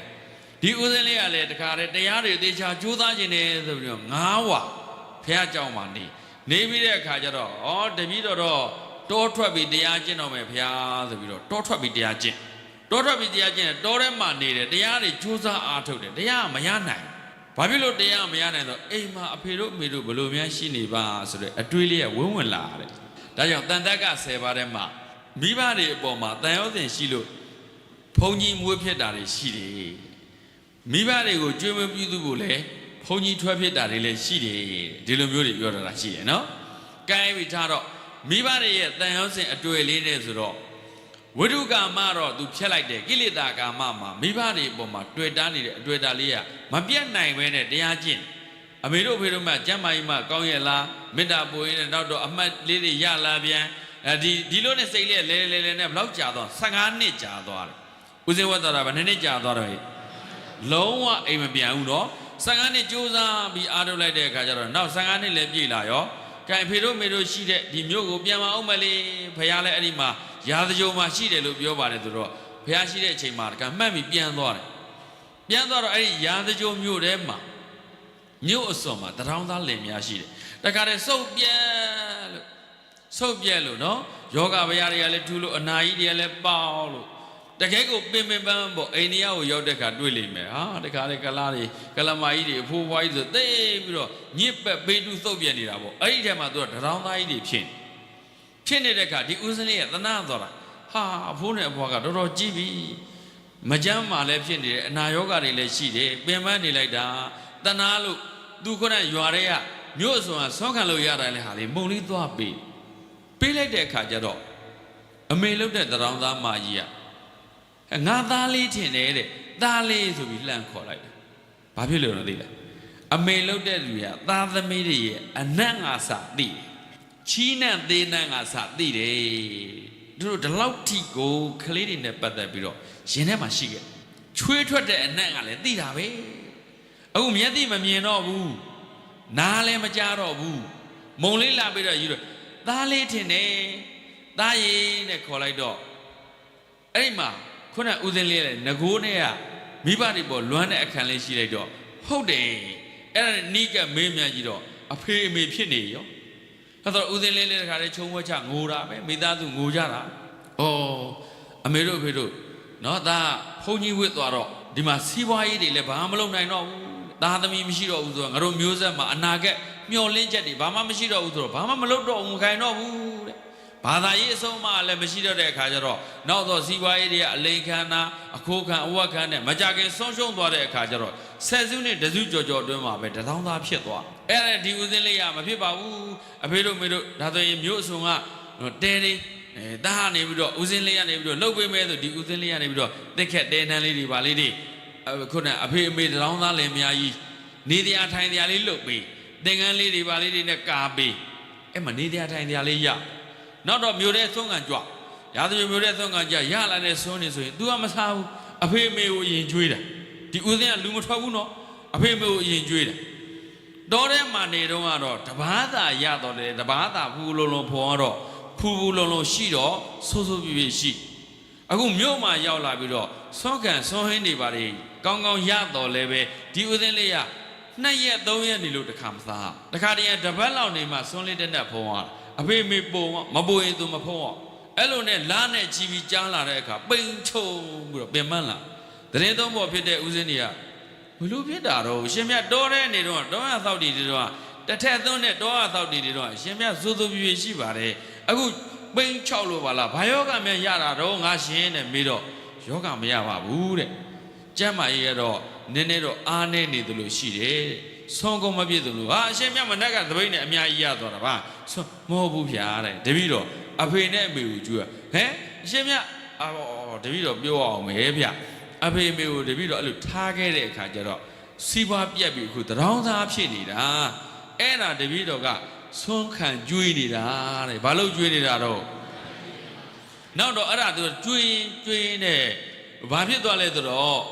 မဟုတ်ဘူးရှင်ပြလူတကာတကမားတွေလူတဲ့ဟာကိုရှင်ပြကလူတွေကိုပြန်ကျွေးတယ်ဘုန်းကြီးကိုလူတာရှင်ပြရဲ့မိဘတွေကိုလူတာမဟုတ်ဘူးဒါသဘာဝမကြောက်ဘူးဘာညာနဲ့အကုန်ဝိုင်းပြောကြတဲ့အခါကျတော့အဲ့ဒီအမှုကဘုရားစီရောက်သွားတယ်မြတ်စွာဘုရားရှင်ကသိပါတယ်သူတပည့်လုံနေတာမြင်ပါတယ်သိပါတယ်ဒါပေမဲ့ပြိဿတ်ထဲမှာမေးတယ်ကံငါရှင်တပည့်လေးဦးစင်းလေးအဲ့ဒါလိုမျိုးအခုဆွမ်းခံလို့ရတဲ့ဟာကိုအဖေတွေမေတွေကျွေးနေတယ်တော့မှန်သလားမှန်ပါတယ်ဗျာမှန်ပါတယ်ဗျာတဲ့အမှန်တိုင်းလျှောက်တဲ့အခါမြတ်စွာဘုရားရှင်ကပြိဿတ်ထဲမှာသာဓု၃ချိန်ခေါ်တယ်တော်လိုက်တာငါတပည့်တော်လိုက်တာငါတပည့်တော်လိုက်တာငါရဲ့ဘုရားသားတော်မြတ်မင်းပြီးသားလိုက်တာကွာဒီဦးစင်းလေးကိုမင်းတို့မကဲ့ရဲ့ကြနဲ့ကွာဒီလိုမျိုးလုပ်ခဲ့တဲ့ဥပမာတွေကိုငါပြမယ်ဆိုရင်သုဝနတာမဇက်ကဒီမှာဟောတာအမေဖေလှုပ်ကြွေးတဲ့မာတုပောတကဇက်ကလည်းဒီမှာဟောတယ်ဆင်းကြီးဖြစ်တော့လည်းငါလှုပ်ကြွေးခဲ့တာပဲကွာသုဝနတာမတော့လည်းသားကောင်းရတနာဖြစ်အောင်ငါလှုပ်ခဲ့တာပဲကွာမိဘတွေကိုပြုစုလှုပ်ကြွေးခဲ့တာပဲကွာဒုက္ခလာနဲ့ပါရိကာကိုလေအမေလှုပ်ကြွေးခဲ့တဲ့သားသမီးအဖေလှုပ်ကြွေးခဲ့တဲ့သားသမီးဒါသားကောင်းရတနာပေါ့မှန်လားဟဲ့သားသမီးဆိုတာဒီလိုသားသမီးမျိုးဖြစ်ရမယ်ဆိုပြီးတာရကတွေမပြဘူးလား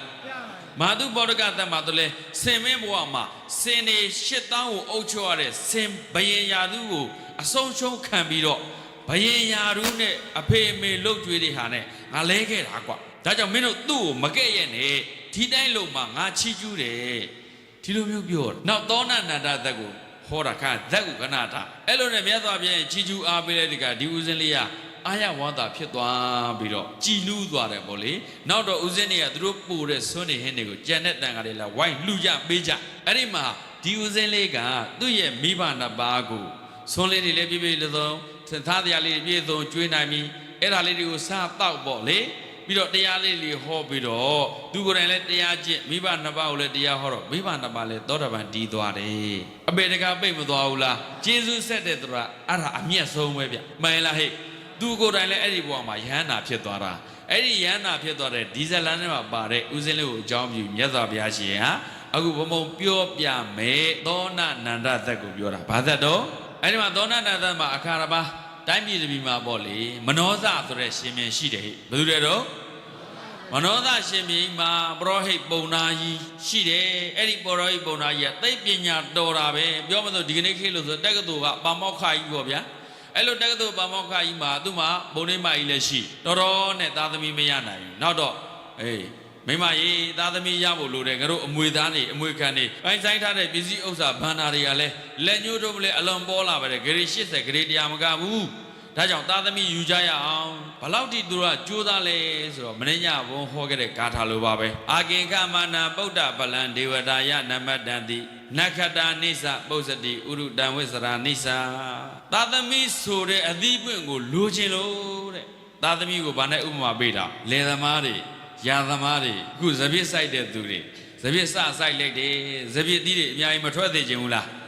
းအသီးနှံတွေဆိုင်တယ်အသီးနှံတွေအများကြီးမလိုချင်ဘူးလားဟဲ့ဘိုးမွားကင်းကင်းနဲ့ဖွံ့ဖွံ့ဖြိုးဖြိုးမရသေးချင်ဘူးလားအဲ့ဒီရွယ်ချက်မရှိဘူးလားအဲ့လိုပဲမိဘတွေဟာသာသမီတွေကိုသူတို့ရဲ့အသီးပွက်မျိုးဆက်အာကင်္ဂမာနာဗုဒ္ဓဗလံဒေဝတာယနမတန္တိသာသမီတွေဟူသောအသီးပွက်တွေကိုလိုလားတောင်းတကြသည်ဖြစ်၍တဲ့မိဘတွေဟာဒေဝတာယနမတန္တိနတ်တွေကိုကိုးသွယ်ကြတယ်ပါတာကြတယ်ပူဇော်ကြတယ်နတ်တွေသည်တောင်းဆိုကြတယ်ပေါ့ပြီးတဲ့အခါကျတော့နက္ခတနိစ္စပုဇ္ဇတိဘေရင်နက္ခတ်တွေလည်းတရားကောင်းရက်တာတွေလည်းရွေးပြီးတော့တခါတည်းဘယ်အချိန်ဆိုရင်သာသမီရာကောင်းရဲ့ဘယ်လိုမျိုးရရတွေထဲရိုက်တဲ့သင်တွေပြူရင်သာသမီရာကောင်းရဲ့သာသမီလူချင်းလို့စူးစမ်းကြတာတဲ့ဟုတ်လားဥရုတံဝိစရာနိစ္စဘယ်ဥစုဘယ်ရာဒီမှာသာကောင်းသမီးမြတ်ရနိုင်တယ်လေလို့ဥရုလည်းမေးကြအဲ့ဒါလိုမျိုးကြိုးတင်ပြီးစူးစမ်းအားထုတ်ကြတယ်တဲ့မိဘတွေကသာသမီကိုလိုချင်လားမလိုချင်လားဝဲအလုံးတန်လိုချင်ကြတယ်နော်သာကောင်းသမီးပဲယတနာတွေကိုမလိုချင်ဘူးလားကဲအဲ့ဒါနဲ့အဲ့လိုမျိုးလိုချင်တဲ့တေးသေးချာချာတို့တွေစူးစမ်းပြီးစီစဉ်နေချခဲ့အခုတော့ပုံတိုင်းကြီးကနေပုံလေးမကြီးသာသမီရအောင်စူးစမ်းပါအောင်ဆိုတော့ဒါလင်းမယားနှစ်ယောက်လုံးအကျင့်ကောင်းကောင်းတွေကျင့်ကြတယ်နောက်တကနတ်တွေကိုလည်းသူတို့ကိုယ်ဝဲကြပါသကြပူဇော်ကြအဲ့ဒီချိန်မှာသူတို့ရဲ့ကံအားလို့ဆိုတာပေါ့လေတိုက်ဆိုင်ပြီးတော့သောနာဆိုတဲ့သူတို့သားကဗြဟ္မပြည်ကနေဗြဟ္မပြည်စုတည်ပြီးတော့ဝင်စားလာဒါလေးတယောက်ရပြီဖေကချစ်လို့သူ့နာမည်ကလေးကိုပေးပြီးတော့သောနာလို့နာမည်ပေးတာဘာလဲတော့ဟဲ့သောနာလို့နာမည်ပေးလိုက်တယ်အဲဒီသောနာလေးမတ်တရက်ပြေးလောက်တဲ့အရွယ်2နှစ်3နှစ်လောက်အရွယ်ရောက်ပြီဆိုတော့ညီငယ်လေးတယောက်ထပ်မွေးတယ်အဲ့ဒီညီငယ်လေးကျတော့အလွန်ချစ်လို့နန္ဒာတဲ့ဘယ်လိုနာမည်ပေးလိုက်တယ်အမေကချစ်လို့အမေချစ်တဲ့သားပေါ့လေနော်ဟိုအကြီးကောင်လေးကအဖေချစ်တဲ့သားပေါ့လေအဲ့လိုနဲ့သားလေး2ယောက်ရလာလေရလာတဲ့အခါကျတော့ဒီသားလေးရွယ်တိုင်းထားတော့ကြီးလာတယ်ကြိုးစားကြပါတယ်ပညာတွေသင်ပေးတယ်လိမ္မာတယ်ယဉ်ကျေးတယ်ကြိုးစားကြတယ်သားသမီးတွေကိုဘာသာသာသနာအမွေရောသူတို့ရအောင်သေချာသင်လာကြအဲ့လိုနဲ့သင်လာရင်လည်းမိဘရဲ့ကျေးဇူးကိုလည်းသိအောင်ဆရာသမားတွေရဲ့ကျေးဇူးကိုလည်းသိအောင်ရင်းရင်းကျေးကျေးပြောတဲ့ဆိုတဲ့အောင်သေချာချာလိမ္မာရေးကိုဆုံးမခဲ့တဲ့အခါကလေး2ယောက်လုံးကလိမ္မာလိုက်တာအရွယ်ရောက်လာပြီအိမ်တော်ပြုမဲ့အရွယ်ရောက်ပြီမိဘနှစ်ပါးသားတို့သမီးတို့သားတို့မင်းတို့အိမ်တော်ပြုကြပါကွာသားအကြီးဖြစ်သားငယ်ဖြစ်အိမ်တော်ပြုသမ်းပါငါတို့အမွေခံဖို့လိုပြီမြည်တွေလည်းထင်းကျင်ပြီမြည်တွေလည်းလိုချင်ပြီဆိုတော့သား2ယောက်လုံးကဒီအိမ်တော်မပြုတ်ချင်ဘူးအဲ့မှာသောနာကိုဘလို့ပြောလို့မရဘူးသားတော်ပြီတဲ့သားကအသက်ကြီးလာရင်အဖေတို့မေတို့မရှိရင်ရသေးဝက်မှာပေါ့ဗျာလူပေါင်းနဲ့ခွာချောင်းပြီးတော့ရသေးဝက်မယ်တဲ့အဲ့ဒါနဲ့သားငယ်ကိုမျိုးစီးအောင်တယ်အဲ့ဒါဆိုသားငယ်ကွာတဲ့မင်းလည်းရွယ်ရောက်ပြီးအိမ်တော်ပြုတ်ပါဆိုသားငယ်ကလည်းကျွန်တော်လည်းအဖေတို့မေတို့မရှိရင်ဟောရသေးဝက်မှာအဲ့ဒါနဲ့ဘလို့မှညှိမရတော့မိဘနှစ်ပါးစဉ်းစားတယ်မိဘနှစ်ပါးဘလို့စဉ်းစားလာလဲဆိုတော့ကဲဒီသားသမီးတွေငယ်ငယ်ရွယ်ရွယ်တောင်မနဲ့ကာမဂုဏ်ခံစားလို့သေးမရှိပဲနဲ့ရသေးဝတ်ကြမလို့ပြောမှတော့ကဲတို့မိသားစုလိုက်ဝတ်ကြရအောင်ဗါတယ်တော့ဟဲ့ခနဲ့ဥဖို့တို့ရောဂိုင်းဥဆိုလည်းဥတို့ရောအကုန်ဝတ်ဖို့ကောင်းတယ်တဲ့ဟုတ်လားအဲ့တော့မိသားစုလိုက်တဲ့တို့တရားရှာကြအောင်တဲ့ကာမဂုဏ်အာယုံစည်းစိမ်တွေအကုန်လုံးမလိုချင်တော့ဘူးဆိုတော့ရှင်မြေကိုအကုန်ပြောပြီးတော့အကုန်လှူတယ်လှူပြီးတော့ထွက်ပြီးတော့တခါတည်းတရားတွေအားထုတ်ကြမိဘနှစ်ပါးတော့အသက်ကြီးလာတဲ့အခါတရားရဲ့တက်တဲ့သူတို့တော့မရပါဘူးအကုန်လုံးတဲ့သူကညံလဲကောင်းတယ်ဓမ္မပြည်ကလာတဲ့အရှိန်အဝါလည်းရှိတဲ့အခါအဲ့ဒီမှာဘာဖြစ်သွားလဲဆိုတော့တရားခဏလေးနဲ့ရဇံပင်ရင်တွေရတော့ညီငယ်လုံးတဲ့သူကတော့ဇံပင်ရင်မရဘူးညီကို2ယောက်တို့အဖေနဲ့အမေကိုတေးသေးချာချာတို့ထားမယ်နော်ဒီပြတိသေးချာလဲမယ်ရေမိုးချိုသေးချာပြုစုဆောင်ရှောက်မယ်အဖေမေကိုအချိန်အခါကြည့်ပြီးတော့တခါတည်းခေါင်းလျှော်တာလက်သက်ခြေတဲ့ညက်တာဘာမှလိုသေးမရှိဖယားတစုလူကိုသူတို့ပြုစုပြီးတော်ထဲမှာနေလာကြအဲ့လိုနဲ့အကုန်လုံးတဲ့သူဇံရတဲ့ရသေးကြီးကဟေးအဖေတို့မေတို့ပဲတတိကောင်းကောင်းရဖို့လိုတယ်ကွာအသက်ကြီးပြီအသက်ကြီးဆိုတော့တတိဝလံလေးတွေစားပေးရမယ်အာဟာရရှိတဲ့ဟာလေးတွေကျွေးဖို့လိုတယ်အဲ့ဒါဆိုတော့ငါညီမင်းအဖေလေးမေတွေကိုခဏစောင့်ရှောက်ရဦးနော်ငါဟိုးအဝေးကိုသွားပြီးတော့တတိဝလံတောနဲ့ထဲသွားရင်ဘိုးကောင်းတယ်ကွာတောသက်ကြတော့ရွာလူတွေတက်ပြီးခူးတော့တတိကောင်းဝလံကောင်းသိမ့်မရှိဘူးတောနဲ့ထဲကိုဇံပင်ကြီးတကုန်းနဲ့သွားခူးအသီးတွေရလာပြီဆိုရင်အဲ့ဒါအဖေမေကျွေးနောက်တော့ညီဖြစ်တဲ့နန္ဒမနာလိုဖြစ်အကိုကြီးကသူကြီးတဲ့ကုသိုလ်ယူနေတာဟောဒီနေ့ခေတ်သားသမီးတွေကလေအဲ့လိုကုသိုလ်မနာလိုဖြစ်ရင်တော့ဘုံဘုံကအားပေးပါလေဟုတ်လားအကိုကြီးကသူကြီးတဲ့အဖေမေတဲ့ကုသိုလ်သူကြီးတဲ့ယူနေတာတဲ့ ဒါသိမတရားဘူးထင်တယ်ဒါပေမဲ့အကိုကြီးကြောက်လဲကြောက်တော့မပြောရဘူးနောက်တော့အဲ့လိုတပတ်စေတလားလောက်ကြာလာတဲ့ခါမလုပ်လဲဆိုညီလုပ်တဲ့သူကလည်းတော်တဲ့ကနီးတဲ့တည်တည်တွေခုပြီးကျွေးရောပြန်လာတဲ့ကအဖေမေလို့တဲ့အတို့သားပြီးပြီးကွဲတဲ့တစ်ထက်သာသားပြီးတော့ဥပုသ်ဆောင်လိုက်ပြီတဲ့အဖေတို့မေတို့သားပြီးပြီတဲ့တရက်နှစ်ရက်တော့တတိမထားမိဘူးနောက်ကျတော့ငါညီမင်းကျွေးတာလားဟုတ်တယ်ကျွန်တော်ကျွေးလိုက်တာမင်းအသီးကောင်းနေပြသားမှာမင်းအသီးလေးအသီးတွေကမကောင်းတည်တည်ဝလန်တွေကမကောင်းအရသာလည်းမကောင်းဟေ့မင်းဒါတွေမကျွေးနဲ့ငါညီတို့အဖေမေဆိုတော့အကောင်းဆုံးအမွန်ဆုံးအမြတ်ဆုံးအကောင်းဆုံးဟာတွေကျွေးရမှာကွာလူကြီးတွေဖြစ်လာပြီအာဟာရပြည့်တဲ့ဟာတွေပို့ပြီးတော့ကျွေးဖို့လိုတယ်သူတို့နဲ့တဲ့မတဲ့လည်းမသေးချာချင်းချင်းပြီးကျွေးငါညီမဒီလိုမလုပ်နဲ့အကိုကြီးပြောတာမင်းနားထောင်ဆိုဟုတ်ကဲ့ကိုကြီးနောက်နေ့ကျကျွေးပြန်နောက်တော့လင်းကားရဲ့တပတ်နေတော့မင်းဒီလောက်ရှိငါစကားနာမတော့ထွက်သွားကွာဆိုပြီးတော့အကိုလှုပ်တယ်သောနာတွေညီနန္ဒရတဲ့ကိုနှင်းမထုတ်လိုက်ဘူးလားနှင်းထုတ်လိုက်တဲ့အခါပြန်သွားရောကတိုင်းဝင်းကိုလေးကျင်ပြီးတော့ခဏလေးကြိုးစားလိုက်တာညီလှုပ်တဲ့သူကလည်းဇန်ရတော့အကိုကနှင်းထုတ်တဲ့အခါချက်ချင်းပြန်မလာရဲဘူးအဲ့ဒါနဲ့အကိုကိုဘလို့ပူဇော်ပြီးတော့ချော့မြူရမလဲအကိုဘလို့ပူဇော်ပြီးတော့စိတ်ဆိုးတာပြေအောင်တကယ်တမ်းကျစိတ်မဆိုးပါဒါပေမဲ့သူ့ရဲ့အယူဆအကိုကစိတ်ဆိုးလို့ငေါ့လှုပ်လိုက်တဲ့ထဲနဲ့အဲ့ဒါကြောင့်အကိုစိတ်ပြေအောင်လို့ဆိုပြီးတော့သူကနေဘာလုပ်မလဲဆိုတော့တရားတစ်ပါးသောမင်းတွေကိုစီးယုံပြီးတော့အဲ့မှာမနောစဆိုတဲ့မင်းကဥဆောင်အဲ့ဒီဘယင်တွေအကုန်ခေါ်လာပြီးတော့စစ်တက်ကြီးနဲ့အခေါမဏိတက်ကြီးနဲ့ရောက်လာတော့သောနာရတိကလှမ်းကြည့်တော့အမငါညီဒီကောင်အမှန်မသိတာကွာငါနှင်းထုတ်လိုက်တာမကျေနဲ့လို့စစ်တက်ကြီးပါခေါ်လာပြီးငါတိုက်တော့မယ်ထင်တယ်အဲ့ဒါနဲ့ကောင်းကင်မှာရေဆိုင်တန်းကိုပခုံးနဲ့မထိအောင်ကောင်းကင်မှာဇံပင်ရင်တကုန်းနဲ့ထန့်ပြန်ပြလိုက်တော့အဲ့မှာစစ်တက်ကြီးတွေပါတဲ့ဘယင်တွေရောအကုန်လုံးဒီရတဲ့ကိုအားကြပြီးတော့ရတဲ့ကိုတအားကြည်ညိုသွားတယ်ကြည်ညိုသွားပြီးရတဲ့ကိုကိုယ်ွယ်စိတ်ကပ်နေတဲ့အချိန်မှာညီဖြစ်တဲ့နန္ဒကအဖေနဲ့အမေနဲ့သွားကပ်ပြီးတဲ့ကအဖေနဲ့အမေနဲ့ပုသိပုသက်နေတာပေါ့သားဖြစ်တဲ့ရတဲ့လေးပြန်လာတော့ဘုံမင်းညပြောပဲဘယ်ရွယ်ပဲဖြစ်မအေးလို့တဲ့သူကအနာခေါ်မထားဘူးလားအနာခေါ်ထားရောအဲ့ဒါနဲ့နောက်တော့သောနာရောက်လာတာဩမင်းကအမေလာချွဲနေပြီကဲဟုတ်ပြီအဲ့ဒါတော့ငါညီတို့နှစ်ယောက်မင်းငါ့ကိုမတရားဘူးထင်ရင်ငါမင်းစိတ်ဆိုးလို့မဟုတ်ဘူးငါစကားနားမထောင်လို့ပြောလိုက်မတရားဘူးလို့ထင်ရင်တို့အဖေနဲ့အမေနဲ့နှစ်ယောက်ရှိတယ်တယောက်စီတို့ခွဲပြီးလှုပ်ကြွေးမယ်တဲ့ပြောပါတယ်တို့ဟေ့တယောက်စီခွဲပြီးလှုပ်ကြွေးမယ်အဲ့ဒီတယောက်စီခွဲပြီးလှုပ်ကြွေးမယ်ဆိုတော့တဲ့ဘယ်လိုလှုပ်ကြွေးမှလဲတဲ့အဲ့လိုလှုပ်ကြွေးဖို့အတွက်ငါကြီးမင်းအမေနဲ့အဖေတို့မဲရွေးရဟုတ်ပြီအဖေနဲ့အမေကျွန်တော်သားကြီးသောနာနဲ့သားငယ်နန္ဒနှစ်ယောက်ရှိပါတယ်အဖေကဘသူ့ကိုလှုပ်ကြွေးခိုင်းမလဲအမေကဘလို့လှုပ်ကြွေးခိုင်းမလဲဆိုတော့ဟိုမင်းအမေကအရင်မေးလိုက်ပါကွာတဲ့အမျိုးသမီးဆိုတော့မင်းအမေကအရင်မေးလိုက်ပါဆိုအမေလှုပ်တဲ့သူကသားလေးနန္ဒဆိုတော့အသက်50ရှိနေပြီအဲ့ဒီရွယ်မှာနော်သားလေးနန္ဒတဲ့သားကြီးရဲ့တဲ့မင်းကအမေတို့ကိုလှုပ်ကြွေးခဲ့တာကြာပါပြီတဲ့မင်းကပိုးပြီးတော့လေလိမ်မာအေးကြရှိပါတယ်တဲ့မင်းပြုစုလှုပ်ကြွေးခဲ့တာအမေတို့သိပြီးတော့ချမ်းသာခဲ့တာပဲတဲ့ငါသားလေးကလိမ်မာလိုက်တာတဲ့ဒီလိုသားသမီးလေးရတာအမေဖြင့်ဂုံလို့မဆုံးဘူးကွယ်တဲ့သူသားကိုအများကြီးချီးကျူးနေတာသားသမီးဟူသည်ဆိုတာဒါပဲဟုတ်လားအဲ့လိုတွေချီးကျူးပြီးတဲ့အခါကျတော့ဒါပဲမဲ့တဲ့အမေကတော့သားငယ်လေးကိုတလှည့်ပေးခြင်းနဲ့ကွယ်တဲ့အမေကိုခွင့်ပြုပါအောင်တဲ့ဟောပြုစုလို့ကြွေးခွင့်ရဖို့အတွက်ကိုသားငယ်လေးကိုခွင့်ရေးပေးခြင်းတာအမေလုပ်တဲ့သူကမပြောဘူးလားဟဲ့မပြောတဲ့အခါအဲ့ဒီမှာအကိုကြီးလုပ်တဲ့သောနာအမေသဘောပါပဲအဲ့ဒီမှာညီလုပ်တဲ့သူကိုဘာပြောလဲဆိုတော့ငါညီမင်းစုလက်အကြီးဆုံးကြီးရသွားပြီကွာအမေကိုပြုစုလို့ကြွေးခွင့်ရတာဗါတဲ့တော့စုလက်အကြီးဆုံးကြီးရတာကွာတဲ့စုနှစ်ခုရှင်လိုက်တဲ့အခါအဖေကိုလှုပ်ကြွေးတဲ့စုနဲ့အမေလှုပ်ကြွေးတဲ့စုဒီနှစ်ခုရှင်လိုက်တဲ့အခါမင်းရတယ်စုလက်အကြီးဆုံးကြီးရသွားပြီတဲ့ဘာအကြီးဆုံးကြီးရသွားပြီလဲအမေလှုပ်တဲ့သူရဲ့ဂုံကျေးသူတွေမပြောဘူးလားဟဲ့နှလုံးဖြူစင်မွေးမိခင်ခေါ်တွင်သူဟရာနှလုံးဖြူစင်မွေးမိခင်ခေါ်တွင်သူဟရာသူဟဒသူဟရယာအမေရီဆိုတာဘသူပေါ်ဘလောက်လောက်ဆိုးဘလောက်ရုပ်ဘလောက်ညံ့သားသမီးတွေကိုမမွေးခင်တည်းကချစ်နေရတာလေဘယ်ချိန်တည်းကချစ်နေရမမွေးခင်တည်းကကြိုတင်ပြင်းသိပြီးတော့မျက်နှာမမြင်ခင်တည်းကသားသမီးမရခင်တည်းကသားသမီးရလာရင်ဆိုပြီးတော့မမွေးခင်တည်းကကြိုတင်ချစ်နေရတာကြိုတင်ပြီးတော့စိတ်နှလုံးတွေကသားသမီးအပေါ်မှာပို့ပြီးရောက်နေလို့အဲ့ဒီအမေတွေကိုသူ့ဟဒပြောကြည့်ပါလေတော့ဒါအမေရဲ့ကိုမင်းညကဗြဟ္မာ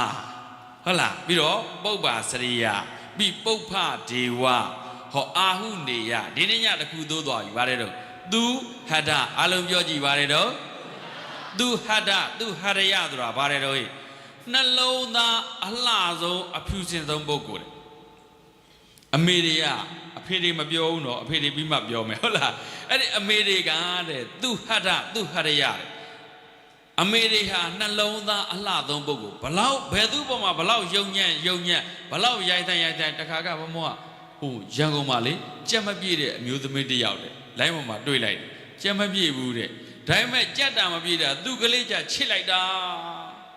ဟောအမေဆိုတာဒါပဲဟာလို့ယူနေလေသားသမီးပေါ်မှာချစ်တဲ့စိတ်ကမပြောက်ဘူးဟုတ်ဘူးလားယူတာနော်ယူတာသားသမီးပေါ်ချစ်တဲ့နှလုံးသားယော့သွားလားဒါကြောင့်မအေးတွေကိုနှလုံးဖြူစင်မွေးမိခင်ခေါ်သွင်းသူဟရပါတယ်တော့ဟိသူဟတ္တသူဟရယနှလုံးသားအဖြူစင်ဆုံးပုဂ္ဂိုလ်တွေအမေတွေကိုပြောတာနော်မြတ်စွာဘုရားရှင်ဟုတ်လားကဲနောက်တစ်ခုငါညီရတဲ့အမေတွေအဖေတွေဆိုတာကွာတဲ့မမွေးခင်တည်းကမိသားစုတွေဘလောက်ခက်ခဲကြက်တဲပါစေငါသားသမီးလေးမွေးလာရင်ကောင်းကောင်းထားနိုင်ဖို့ကောင်းကောင်းစားဖို့ကောင်းကောင်းနေရဖို့ကောင်းကောင်းဝတ်ဆင်နိုင်ဖို့ကောင်းကောင်းပညာသင်ဖို့သူတို့ဆွမ်းနိုင်တဲ့မြအသိဉာဏ်လေးနဲ့တအားကိုကြိုးစားကြတာဘလောက်ပဲခက်ခဲဘလောက်ပဲအန္တရာယ်များအစွမ်းကိုကြိုးစားပြီးသားသမီးတွေအတွက်ကြိုတင်ပြီးတော့ပြင်ဆင်ကြတယ်ပြီးတဲ့အခါအမေလုပ်တဲ့သူကလည်းကွာတဲ့ဒီသားသမီးတွေကိုကိုဝင်ဆောင်နေတဲ့အချိန်မှာအမေလုပ်တဲ့သူတွေကိုဝင်ဆောင်တာဘုရားရှင်အသေးသေးပြောတယ်ဟုတ်လားဘုံတော့နည်းနည်းပဲပြောမယ်နော်ပထမကလလဟောတိအဘုဒံဇာဟိတိပေတိနိဗ္ဗတိကနောကနာပတာကဇာယန္တိကေတာလောမနာခပထမကလလရေးကြည့်အမေလုပ်တဲ့သူရဲ့အဖေလုပ်တဲ့သူတာယာကြတဲ့အခါနှီးနှောကြတဲ့အခါမာမျိုးဦးနဲ့သုတ်ပိုးနဲ့တွေ့တဲ့အခါဇိုင်ကုတ်လို့ခေါ်တဲ့ဟာလေးတစ်ခုခရိုမိုဆိုးဓာတ်တွေပေါင်းထားတဲ့ဟာလေးတစ်ခုပါတယ်အဲ့ဒါအဖေမေဘက်ကအသွေးသားက24ခုအဖေမေဘက်ကအသွေးသား24ခု48ခုလောက်ရှိတဲ့ခရိုမိုဆိုးဓာတ်လေးတွေအဖေတက်အမေတက်အဖေအသွေးသားအမေအသွေးသားအဲ့ဒီနှစ်ခုပေါင်းဆက်ထားတာလေးအဲ့ဒါလေးကိုကလလရေကြီးလို့ခေါ်တယ်ဘာလို့ခေါ်တော့အဲ့ဒီကလလရေကြီးလေးပေါ်မှာတရေတီမဲ့သားလေးကဟိုဘွားသူပြုတ်ခဲ့တဲ့ကုသိုလ်ကံအစာရည်တဲ့ကုသိုလ်ကံတွေကြောင့်ဒီဘက်မှာတရေတီတော့မယ်ဆိုရင်ရုပ်ကလပ်စီတွေ30နဲ့ပဋိသန္ဓေစီတွေလာပြီးတရေတီရောတရေတီပြီးအဲ့ဒီတရေသားလေးဟာတဖြည်းဖြည်းချင်းလေးကြီးသွားတာပထမကလလရေကြီးလေးနောက်တော့အမြုပ်လေးနောက်တော့သားတွေလေးနောက်တော့ခတ်မငါးပြအဲ့လိုပေါ်လာအဲ့ဒီချိန်မှာအမေလုပ်တဲ့သူကဘလောက်ဆောင်းရှောက်လိုက်ကလေးလေးကိုဒီဆောင်းရှောက်ရတဲ့အမေကတဲ့တနေ့ကိုတင်ချိုင်းကုန်းကို3ခါကြည့်ရတယ်ယောဂဗျာလည်းပိုးထူတယ်ဘာလဲပိုးထူတော့တရှောင်းယောဂဗျာလည်းပိုးကျမ်းမာရေးကိုတော်တော်လိုက်စားမှရဒီကလေးရဲ့တတိနဲ့ကလေးကအသွေးသားမကောင်းမှုဆိုပိုးပြီးတော့တောင်ဆိုးရတယ်အဲ့ဒီအမေလုပ်တဲ့သူကအမြဲတမ်းသူ့ကိုစောင့်ရှောက်လာအဲ့လိုစောင့်ရှောက်လာတဲ့အခက်အခဲတွေကြားထဲကနေကလေးလေးချင်းတဖြည်းဖြည်းကြည့်မလာဘူးလားကြည့်လာတဲ့အခါကျတော့အဲ့ကလေးလေးကဂိုင်ဘုံတို့စဉ်းစားကြည့်ဒါရောက်ကျွတ်တွေမခံစားတတ်ဘူးမိမတွေကိုဝင်လေးတွေတဖြည်းချင်းရင့်ရင်မလာဘူးလားရင့်ရင်လာတဲ့ကဘုံဘုံတို့စဉ်းစားကြည့်အရင်အခုခပတ်တွေပါတွေပဲကြည့်နည်းနည်းလေးတဲ့ခပတ်လေးတွေပဲနေတိုင်းပတ်ထားတဲ့သူလေးမလာဘူးလားအမျိုးသမီးတွေကိုဝင်ဆောင်ထားပြီဆိုတနေ့တစ်ချက်တာနှစ်ချက်တာပဲတွေ့ကြည့်လိုက်ပိတ်တဲ့ချိန်လောက်တော့လေးလာမယ်တင်တယ်နော်အဲ့လောက်လေးလာတဲ့ဟာကြီးကိုနေတိုင်းဆောင်းမထဘူးလားဟဲ့အိတ်တဲ့ချိန်ရောမဆောင်းဘူးလားထတဲ့ချိန်သွားတဲ့ချိန်လာတဲ့ချိန်အကုန်လုံးဆောင်းမထဘူးလားအဲ့မှာသူတို့အခက်ခဲတွေများလာမများဘူးလားအဲ့ဒီမှာအမေလုတ်တဲ့သူဘလောက်ဂယုဆိုင်လဲဆိုတော့အဲ့မှာချင်းကန်ဆက်ခါဂယုဆိုင်ရှောင်းရတယ်မရှောင်းလို့အမေလုတ်တဲ့သူကအချင်းတွေတအားဆိုင်ကလေးကိုအစ်စ်နဲ့တို့ပစ်လိုက်တာနဲ့တူတယ်အစ်စ်နဲ့တို့တာတဲ့နော်ကလေးလေးကသူ့ရဲ့ခေါင်းဒီငယ်လေးလေးကလေဘုံဘုံတို့ဒီငယ်လေးနေရာလေးအမေရဲ့အစာရည်ကိုရွက်ထားအချင်းတွေတအားသားလိုက်ရင်အစစ်နဲ့တို့လိုက်တယ်လို့ပဲတဲ့အဆက်တွေဒီငယ်လေးလိုစပိုင်တီတွေဘာတွေသားလို့တော့ပိုးဆိုးတာပေါ့အဲ့ဒီအဆက်တွေငရုတ်သီးတွေအများကြီးစားလိုက်ရင်ဒီမှာငရဲမီးနဲ့ရှို့နေတယ်လို့ပဲတဲ့ရေကမ်းပုံတွေအေးတွေစားလိုက်ရင်ကလေးလေးကိုတခါတည်းအယိုးတွေကိုချေးပစ်တယ်လို့ခံစားရတယ်ဒါကြောင့်ပူငံသကားရှောင်ခိုင်းတယ်ဆိုတာဒါကိုပြောတာဟုတ်တယ်နော်အဲကြောင့်ဟဲ့လို့အမေလုတ်တဲ့သူတွေကကိုဝင်ဆောင်တဲ့နေရာမှာဒီလောက်ထိခက်ခဲဆောင်ခဲ့ရတာกว่าတယ်ဒါကြောင့်အဖေလုတ်တဲ့သူကလည်းအန်ရရန်သွဲတွေကြားရသားသမီးတွေပြုစုဆောင်ရှောက်ဖို့ကြိုးစားခဲ့ရတယ်အမေလုတ်တဲ့သူကလည်းသားသမီးတွေကိုရှင်သန်ဖို့အတွက်မနှဲမွေးမြူခဲ့ရလို့အဲ့ဒီအဖေနဲ့အမေကိုဇနစ်တီတဲ့ဟောဂုံတစ်ခုတိုးသွားပြီဗါတယ်တော့ဟဲ့ ခုနနှလုံးသားလှလို့ပါတယ်တော့သူဟရအခုအဖေနဲ့အမေကိုကြိုးစားပြီးတော့ကျွေးမွေးရုန်းကန်ခဲ့တဲ့အဖေကြိုးစားပြီးတော့မွေးမြူစောင့်ရှောက်ခဲ့တဲ့အမေကိုဘာလို့ခေါ်တော့ဇနိတီတဲ့ one night လွယ်ကျင်ခွာတန်စင်ခေါ်တွင်ဇနိတီ one night လွယ်ကျင်ခွာတန်စင်ခေါ်တွင်ဇနိတီကိုင်းနောက်တစ်ခုလိုက်ဆိုရင်သွေးဖြင့်ပင်နှစ်သိမ့်ခြင်းခေါ်တွင်တော်တင်တီရင်သွေးဖြင့်ပင်နှစ်သိမ့်ခြင်းခေါ်တွင်တော်တင်တီဒါဒီသားသမီးတွေသိထားဖို့လိုတယ်နော်မြတ်စွာဘုရားရှင်ကပြောတာရင်သွေးတဲ့ဗါတယ်တော့ဟိရင်ကဖြစ်တဲ့သွေးအမေရဲ့အသွေးသားဟာအမေရဲ့အသွေးသားအပြိုတွေမှာဒီဟာမဖြစ်ဘူးအမေတွေသားသမီးရပြီဆိုရင်ရင်ထဲမှာရှိတဲ့အသွေးသားကမေတ္တာဓာတ်နဲ့ပေါင်းစပ်ပြီးအဖြူရောင်အာဟာရဖြစ်သွားတယ်ဒါကြောင့်တို့သားသမီးတွေဆိုးကြတဲ့နှုတ်ရည်ဆိုတာအမေရဲ့အသွေးသားတွေဒါကြောင့်မြတ်စွာဘုရားရှင်ကရင်သွေးတဲ့ဗါတယ်တော့ဟိအဲ့ဒီရင်သွေးတွေကျွေးနှုတ်ချိုတွေတိုက်ကျွေးလာတဲ့အခါကလေးလေးတွေကတခါမကြမ်းမဖျားနာတဲ့အခါကျတော့အမေလှုပ်တဲ့သူကဒီသားမြက်လေးနှစ်ခုကြားထဲမှာထည့်ပြီးတော့တိတ်လိုက်ပြီဆိုရင်ဘလောက်ပဲပင်ပန်းနေနေဘလောက်ပဲကြောက်နေနေဘလောက်ပဲအန်ရည်များနေနေဘလောက်ပဲခန္ဓာကိုယ်နာကျင်နေနေအဲ့ဒီသားသမီးတွေတခါတည်းလုံခြုံနှွေးထွေးသွားတယ်အမေရဲ့ရင်သားလေးထဲမှာအမေရဲ့ရင်ဝင်လေးထဲမှာနှွေးထွေးပြီးတော့အန်ရည်ကင်းသွားတယ်ဆိုပြီးတော့တခါတည်းအိပ်ပျော်သွားတယ်စိတ်ချမ်းသာရသွားတယ်ရင်သွေးกว่าသူ့ညီကိုသူအကိုလုံးတဲ့သူကပြောပြငါရဲ့ညီမင်းအမေဆိုတာရင်သွေးနဲ့အဖေဆိုတာလည်းအဲ့လိုအသွေးသားနဲ့သူတို့တွေအေးရေးတွေပြက်တယ်ဘလောက်ပဲအေးရေးပြက်သားသမီးတွေအတွက်ကျမ်းမာရေးစောင့်ရှောက်ပေးခဲ့တယ်အေးရေးတွေပြက်လဲသူတို့ကြိုးစားပြီးလုပ်ခဲ့တယ်ဒါကြတဲ့နိုးချေတိုက်ကြီးကျွေးမွေးစောင့်ရှောက်ခဲ့တာဒါကြောင့်မင်းအမေရတာတော်တော်ကံကောင်းတယ်လို့မပြောဘူးလားဟဲ့ကြည်ပွားစေခြင်းမျက်နှိုးခြင်းခေါ်တွင်ပေါ်တင်သည်ဟောပေါ်တင်သည်တဲ့အဖေမေရဲ့ကိုပေါ်တင်သည်တဲ့ပြောပါတယ်တော့သားသမီးတွေကိုကြည်ပွားစေခြင်းနဲ့ဂိုင်းတော်အုံမာမြင့်တို့တခါကြီးဥဇော်လင်းဦးတို့သားသမီးတွေမကြည်ပွားသေးခြင်းဘူးလားဒီထဲမှာရှိတဲ့ပြိဿတ်တွေသားသမီးတွေကိုမကြည်ပွားသေးခြင်းနဲ့မိဘပါလားဟဲ့တက်တာသို့ဖို့ကောင်းတယ်နော်ငါသားသမီးတွေကိုငငယ်လေးနေငါတကယ်ကိုကြည်ပွားသေးခြင်းနဲ့ပညာတတ်သေးခြင်းနဲ့လိမ္မာရေးသားရှိသေးခြင်းနဲ့အိမ်မကန်သောတစ္ဆာစကားကြောင့်ငါသားသမီးတွေလိမ္မာရေးကြရှိပါသည်တစ္ဆာလဲဆိုလိမ္မာရေးကြရှိအောင်လဲသင်ကောင်းလားမကောင်းဘူးလားအဲ့လိုလုပ်ဖို့ကောင်းတယ်နော်ဒါကမှန်လားမမှန်ဘူးလားမှန်တဲ့စကားကစွမ်းရည်ရှိတယ်ကြည်ပွားသေးခြင်းမျက်နှိုးခြင်းခေါ်တွင်ပေါ်တင်သည်အခုတို့လူရှင်လူမတွေနိုင်ငံခြားတိတောင်တင်တာကုန်ကြသိတယ်မနေဘူးအဲ့လိုပဲမြန်မာပြည်ထဲမှာရှိတဲ့မိဘတွေကရောဆွမ်းဆောင်ရည်ရှိသလောက်နော်သားသမီးတွေကျူရှင်တွေကျောင်းတွေကိုယ်ပိုင်ကျောင်းတွေမထားဘူးလားဟဲ့ဘာဖြစ်လို့ထားတာကြည်ပွားသေးခြင်းလို့ကိုပင်ပန်းသလိုမပင်ပန်းသေးခြင်းသလိုဆိုတဲ့ဆန္ဒရှိလားမရှိဘူးလားဒါပေမဲ့နော်မိဘတွေဒါလေးနည်းနည်းတော့ပြောခဲ့ဦးမယ်သားသမီးတွေကိုချင်းအလုတ်ခိုင်းမှာပြောပါတယ်တော့အလုံးမခိုင်းတဲ့အခါသားသမီးတွေကအလွယ်တကူရတော့ဘာနေနေလွယ်လွယ်ရတယ်လို့ထင်တာနောက်တစ်ခုသူတို့ကအခက်အခဲမရှိနေကြတော့အရာရာကိုစောင့်စားခြင်းနဲ့စိတ်မရှိဘူးအရာရာကိုသိခံနိုင်တဲ့စိတ်မရှိဘူးလွယ်လွယ်ရလွယ်လွယ်လိုချင်တဲ့အခါသီလပျက်စီးအကျင့်မကောင်းတဲ့သူတွေဖြစ်သွားတယ်နောက်တစ်ခုကအခက်အခဲတွေနဲ့ရင်ဆိုင်ရတဲ့အခါသူတို့ကအခက်အခဲတွေကိုစိတ်ရှည်ရှည်နဲ့ရင်ဆိုင်ဖြေရှင်းမှုနီလန်းတွေမရှားဖွေပဲနဲ့အလွယ်တကူအရှုံးပေးသွားတတ်တယ်အဲ့ဒီຢာတွေအလိုလိုဖြစ်တာမဟုတ်မိဘတွေရဲ့သွန်သင်ညွှန်ကြားမှုအားနေလို့ဟုတ်နော်ဒါကြောင့်သားသမီးဟူသည်ဆိုတဲ့နေရာမှာအကိုလုံးတဲ့သူကညီကိုသင်ပေးနေတာတို့သားသမီးတွေဆိုတာဒီလိုအသည့်တွေရှိရမယ်ဒီလိုကြိုးဝင်းပြုစောင့်ရှောက်မှုတွေလုပ်ရမယ်လို့အကိုလုံးတဲ့သူကသင်မပေးဘူးလားဟဲ့မိဘတိုင်းဟာသားသမီးတွေကိုကြီးပွားစေချင်တာကွာကဲနောက်ဆုံးတစ်ခုလိုက်ဆိုအမွေနှစ်လင်းလုံးစေခြင်းခေါ်တွင်ခေါ်ပင်သည်ခေါ်ပင်သည်တယ်ပြောပါတယ်တော့အမွေနှစ်လင်းလုံးစေခြင်း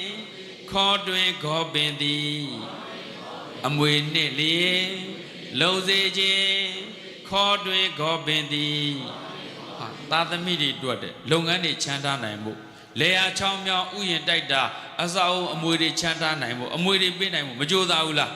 တချို့သောဘလောက်ဒီကြိုးစားကိုတောင်အငတ်ခံပြီးတော့အစနေရစုဆောင်းပြီးတော့သားသမီးတွေကိုကျွေးနိုင်ပေးနိုင်ဖို့ကြိုးစားတယ်မိဘတိုင်းလို့ကြိုးစားပါတယ်မိဘတိုင်းလို့ကြိုးစားပါတယ်တော့မိဘတိုင်းတော့ကောင်းကောင်းမထားခဲ့နိုင်ဘူးပေါ့ ဒါပေမဲ့သားသမီးတွေကဒါသိဖို့လိုတယ်မိဘတွေကြီးကမျောအမြဲတမ်းမျောနေလို့ရပါမလားကြိုးစားဖို့လိုလားမလိုဘူးလားဟဲ့ဒါကြောင့်ငါညီဟုတ်တယ်လို့မိဘတွေဆိုတာဒီကနေ့သူဟတ္ထဆိုတဲ့ဂုဏ်တွေလည်းပြည့်တယ်ဇနိတိဆိုတဲ့ဂုဏ်တွေလည်းပြည့်တယ်ကွာတောတင်တိဆိုတဲ့ဂုဏ်တွေလည်းပြည့်တယ်ဘောတင်တိဆိုတဲ့ဂုဏ်တွေလည်းပြည့်တယ်ဂောပင်တိဆိုတဲ့ဂုဏ်တွေလည်းပြည့်တယ်မနေ့ကပြောတဲ့ဗျမ္မာကြီးနဲ့တူတဲ့ဂုဏ်တွေလည်းပြည့်တယ်ပုဗ္ဗသရိယဂုဏ်လည်းရှိတယ်ပုဗ္ဗဒေဝဂုဏ်ဆိုတာလည်းရှိတယ်အာဟုနေယဂုဏ်ဆိုတာလည်းရှိတယ်နှစ်ရက်ပေါင်းပြောကြတာဂုဏ်ဘယ်နှမျိုးတော့9မျိုးမိဘတွေဂုဏ်ဘယ်နှမျိုးတော့နောက်ထပ်ကြံနေတဲ့ဒီ9မျိုးကိုပဲအဓိကမှတ်ခဲ့ပါနော်ဒါကြောင့်ဒီနေ့သားသမီးဟူသည်ဆိုတဲ့နေရာမှာအဲ့ဒါလောက်ဂုဏ်ကျေးဇူးကြီးတဲ့မိဘတွေကိုမင်းတို့တက်ရှိထင်ရှားဖျားလို့သဘောထားပြီးကိုးကွယ်စည်းခဲ့ရမယ်ပြုစုလုပ်ကြွေးရမယ်အဲ့ဒီလိုမိဘဆရာသမားတွေကိုပြုစုလုပ်ကြွေးတဲ့သားသမီးတွေဟာမစင်ရဘူးကွာအဖေမေကိုလည်းပြုစုလုပ်ကြွေးရမယ်အဖေကိုလည်းစောင့်ရှောက်အောင်မယ်အမေကိုလည်းစောင့်ရှောက်မယ်ငါညီဒါကြောင့်မင်းမိဘကိုပြုစုလုပ်ကြွေးခင်ရတာမင်းအတွက်ဆုလက်ကြီးပဲမင်းတယိုတတိလုပ်ကြွေးသွားတော့လို့ပြောပြီးတဲ့အခါအကိုလုပ်တဲ့သူကအဖေကိုပြုစုလုပ်ကြွေးသားကကောင်းကောင်းစောင့်ရှောက်တဲ့အခါသားရဲ့စောင့်ရှောက်မှုနဲ့အတိတရားတွေနဲ့အဖေလုပ်တဲ့သူကသေတော့နတ်ပြည်ရောက်သွားသားလုပ်တဲ့သူကတော့ဇန်နေပါရတာဖြစ်တဲ့အတွက်ဗြဟ္မပြည်ရောက်သွားဒီဘက်ကညီလုပ်တဲ့နန္ဒကအမေကိုပြုစုလုပ်ကြွေးအမေလုပ်တဲ့သူစိတ်ချမ်းချမ်းသာသာသေးသွားတယ်ဟုတ်လားအရေးကြီးတယ်နော်သားသမီးတွေမိဘတွေကိုကျေးဇူးဆက်ချင်ဒါနမပြုတတ်တဲ့မိဘကိုဒါနပြုတတ်အောင်ဒါနပြုတရားမရှိရင်ပန်းလေးတွေကောက်ပေးအမေဒီမှာဖျားရည်တော်ကတ်ဖို့ရည်တော်အိုးလေးတေးချရည်တော်ကွယ်လေးတွေဆေးပြီးအဲ့ဒါလေးဖျားရည်တင်ပေးနော်ဆွန်းတော်ကူပြီးအမေဆွန်းတော်ကတ်နော်ပန်းလေးတွေသမီးတို့ထားပြီးဟောလျှက်သိမီလေးထွန်းထားတဲ့အမေလျှက်သိမီလေးလည်းပူဇော်ပါလို့ဖို့လိုလားမလိုဘူးလားဟဲ့အဲ့ဒါလေးဥပုပ်ကြောင့်သွားဥပုပ်ဆရာဥပုပ်လက်ဆောင်လေးတွေထည့်ပေးလိုက်ဟုတ်ပြီနော်ဒါနမပြုတဲ့သူဒါနပြုတဲ့အောင်သင်ပေးဖို့လိုလားမလိုဘူးလားလူစရာလေးတွေပေးဖို့လိုလားမလိုဘူးလားသီလမစောင့်တည်တဲ့မိဘကိုသီလစောင့်တည်ခြင်းအောင်အဲ့ဒါလေးတွေပြောပေးတိုက်တွန်းပေးဟုတ်လားဘာဝနာမပွားတတ်တဲ့မိဘတွေကိုဘုရားကုံတော်ပွားမယ်မေပရိလိစေအရဟံပူဇော်ထုကိုခံရတော်မူတိုက်သောမြတ်စွာဘုရားအရဟံပူဇော်ထုကိုခံရတော်မူတိုက်သောမြတ်စွာဘုရားအရဟံဒုက္ခခတ်သိငြိမ်တော်မူသောမြတ်စွာဘုရားအမေဒါလေးပူဇော်နေအဖေတို့ဒါလေးပူဇော်နေဘာမှမတွေ့တော့တဲ့နိုင်ငံရေးတွေသိမ့်ဝင်သားတော့နဲ့အခုကအဖိုးတွေဖွားတွေကလည်းဂိမ်းစော်တော့နည်းနည်းတော့ပြဿနာရှိတယ်တစ်တော့သုံးတော့ဟိုအဖေတို့မေတို့ဒါတွေမလုပ်တော့နဲ့နော်ဒါဘာသာရေးလေးပဲဒါလေးနော်လှူတရားလေးလှူကြတဲ့အလူလေးတွေပြန်စဉ်းစားကုသိုလ်ကောင်းမှုလေးတွေပွားဒါလေးတွေတင်ပေးဖို့လိုလားမလိုဘူးလားငငယ်တုန်းကကိုယ့်ကိုတင်ခဲ့သလိုကြည်လာတဲ့ကတခါကြီးဥပ္ပေါ်တော့ပြောတယ်တပည့်တော်ကတော့ကလေးပြန်ဖြစ်သွားပြီဖေရတယ်ဒါကသွားဆိုမှသွားတာတဲ့ဟုတ်လားဒါကကျမ်းပိုင်နဲ့မညီညူအဖေဒီယာဒီမသွားနဲ့ဒီကြီးမသိတော့ဘူးဆိုမသွားဘူးတဲ့စိတ်လဲပုံမှန်စစ်ပေးတယ်တဲ့သာသမီတွေကကောင်းတော့စောင့်ရှောက်ပေးဘူးလားဒါပေမဲ့ပါတော့တခါကြီးကတော့ဘာသာရေးအသိရှိတာဖြစ်တဲ့အတွက်အများကြီးပြောကြမလို့ဘူးပေါ့နော်အဲ့တော့ဘာသာရေးအသိရှိတဲ့နဲတဲ့မိဘတွေကိုဒါလေးတွေဒါနသီလဘာဝနာကောင်းမှုတွေလှုပ်တက်ကိုင်းတဲ့အောင်သင်ပေးဖို့လိုလားမလိုဘူးလားဟဲ့အဲ့လိုမျိုးပြုစုလုပ်ကြည့်မယ်ဆိုရင်အခုသောဏနန္ဒသက်မှာလာတဲ့အတိုင်းသာသမီလှုပ်တဲ့သူတွေကစွမ်းဆောင်ရည်ပုံမြင်တော့ဗြဟ္မပြည်ရောက်သွားတယ်အဖေတွေအမေတွေကလည်းနတ်ပြည်ရောက်လာတယ်ဒီဘဝရောက်တဲ့အခါအဖေတွေအမေတွေကသောရဏတို့မာယာဒေဝီတို့ဖြစ်လာတယ်အဲ့ဒီဘဝမှာဟောအဘက်ကမနောဇဆိုတဲ့ဘယင်ဟာနော်ရှင်အာနန္ဒာလောင်းဟောတဲ့ရှင်သာရိပုတ္တရာလောင်းဖြစ်တာပေါ့လေဒီဘက်ကညီဖြစ်တဲ့နန္ဒကအရှင်အာနန္ဒာဖြစ်လာတယ်တဲ့ဇလန်းဆုံးလိုက်တဲ့အခါမိဘကိုပြုစုလုပ်ကြွေးခဲ့တဲ့ပုဂ္ဂိုလ်တွေဟာနိဗ္ဗာန်တည်တည်ချာချာရပါတယ်တည်တည်ချာချာရပါတယ်ရမလားမရဘူးလားဟဲ့ဒါကြောင့်နိဗ္ဗာန်ရောက်ကြောင်းပဲမာတာပိတုဥပဌာဏံပုဒ္ဒဒါရတ္တသင်္ကဟောဆိုတာကိုပြောတာနော်မိဘကိုပြုစုလုပ်ကြွေးတဲ့ပုဂ္ဂိုလ်တွေဟာအဆုံးစွန်သောဘဝမှာသေချာပေါ့နိဗ္ဗာန်ကိုရမှာတော့နိဗ္ဗာန်သေချာပေါ့ရမယ်ကုသိုလ်အခွင့်အရေးတွေရှိနေတာဖြစ်တဲ့မိဘနှစ်ပါးကိုအကောင်းဆုံးပြုစုလုပ်ကြွေးကြဖို့တေတဝံတတသုံးဖရာတစုပွင့်နေတယ်ဖရာတစုကိုပြုစုဆောင်ချုပ်ခွင့်ရတယ်လို့ပြုစုဆောင်ရှောက်ပြီးတော့မြဲမြဲနုံနုံတန်ဖိုးထားပြီးတော့အကောင်းဆုံးလုပ်ကြွေးပြုစုကြပါလို့တိုက်တွန်းရင်ဒီနေ့ညဘုံပြောတယ်သာသမီဟူသည်ဆိုတဲ့ဇလန်းကိုဒီမှာပဲဏိကုံးကံပဲအဆုံးသက်အလုံးသာဓုခေါ်တော့ကြအောင်သို့ဗျာ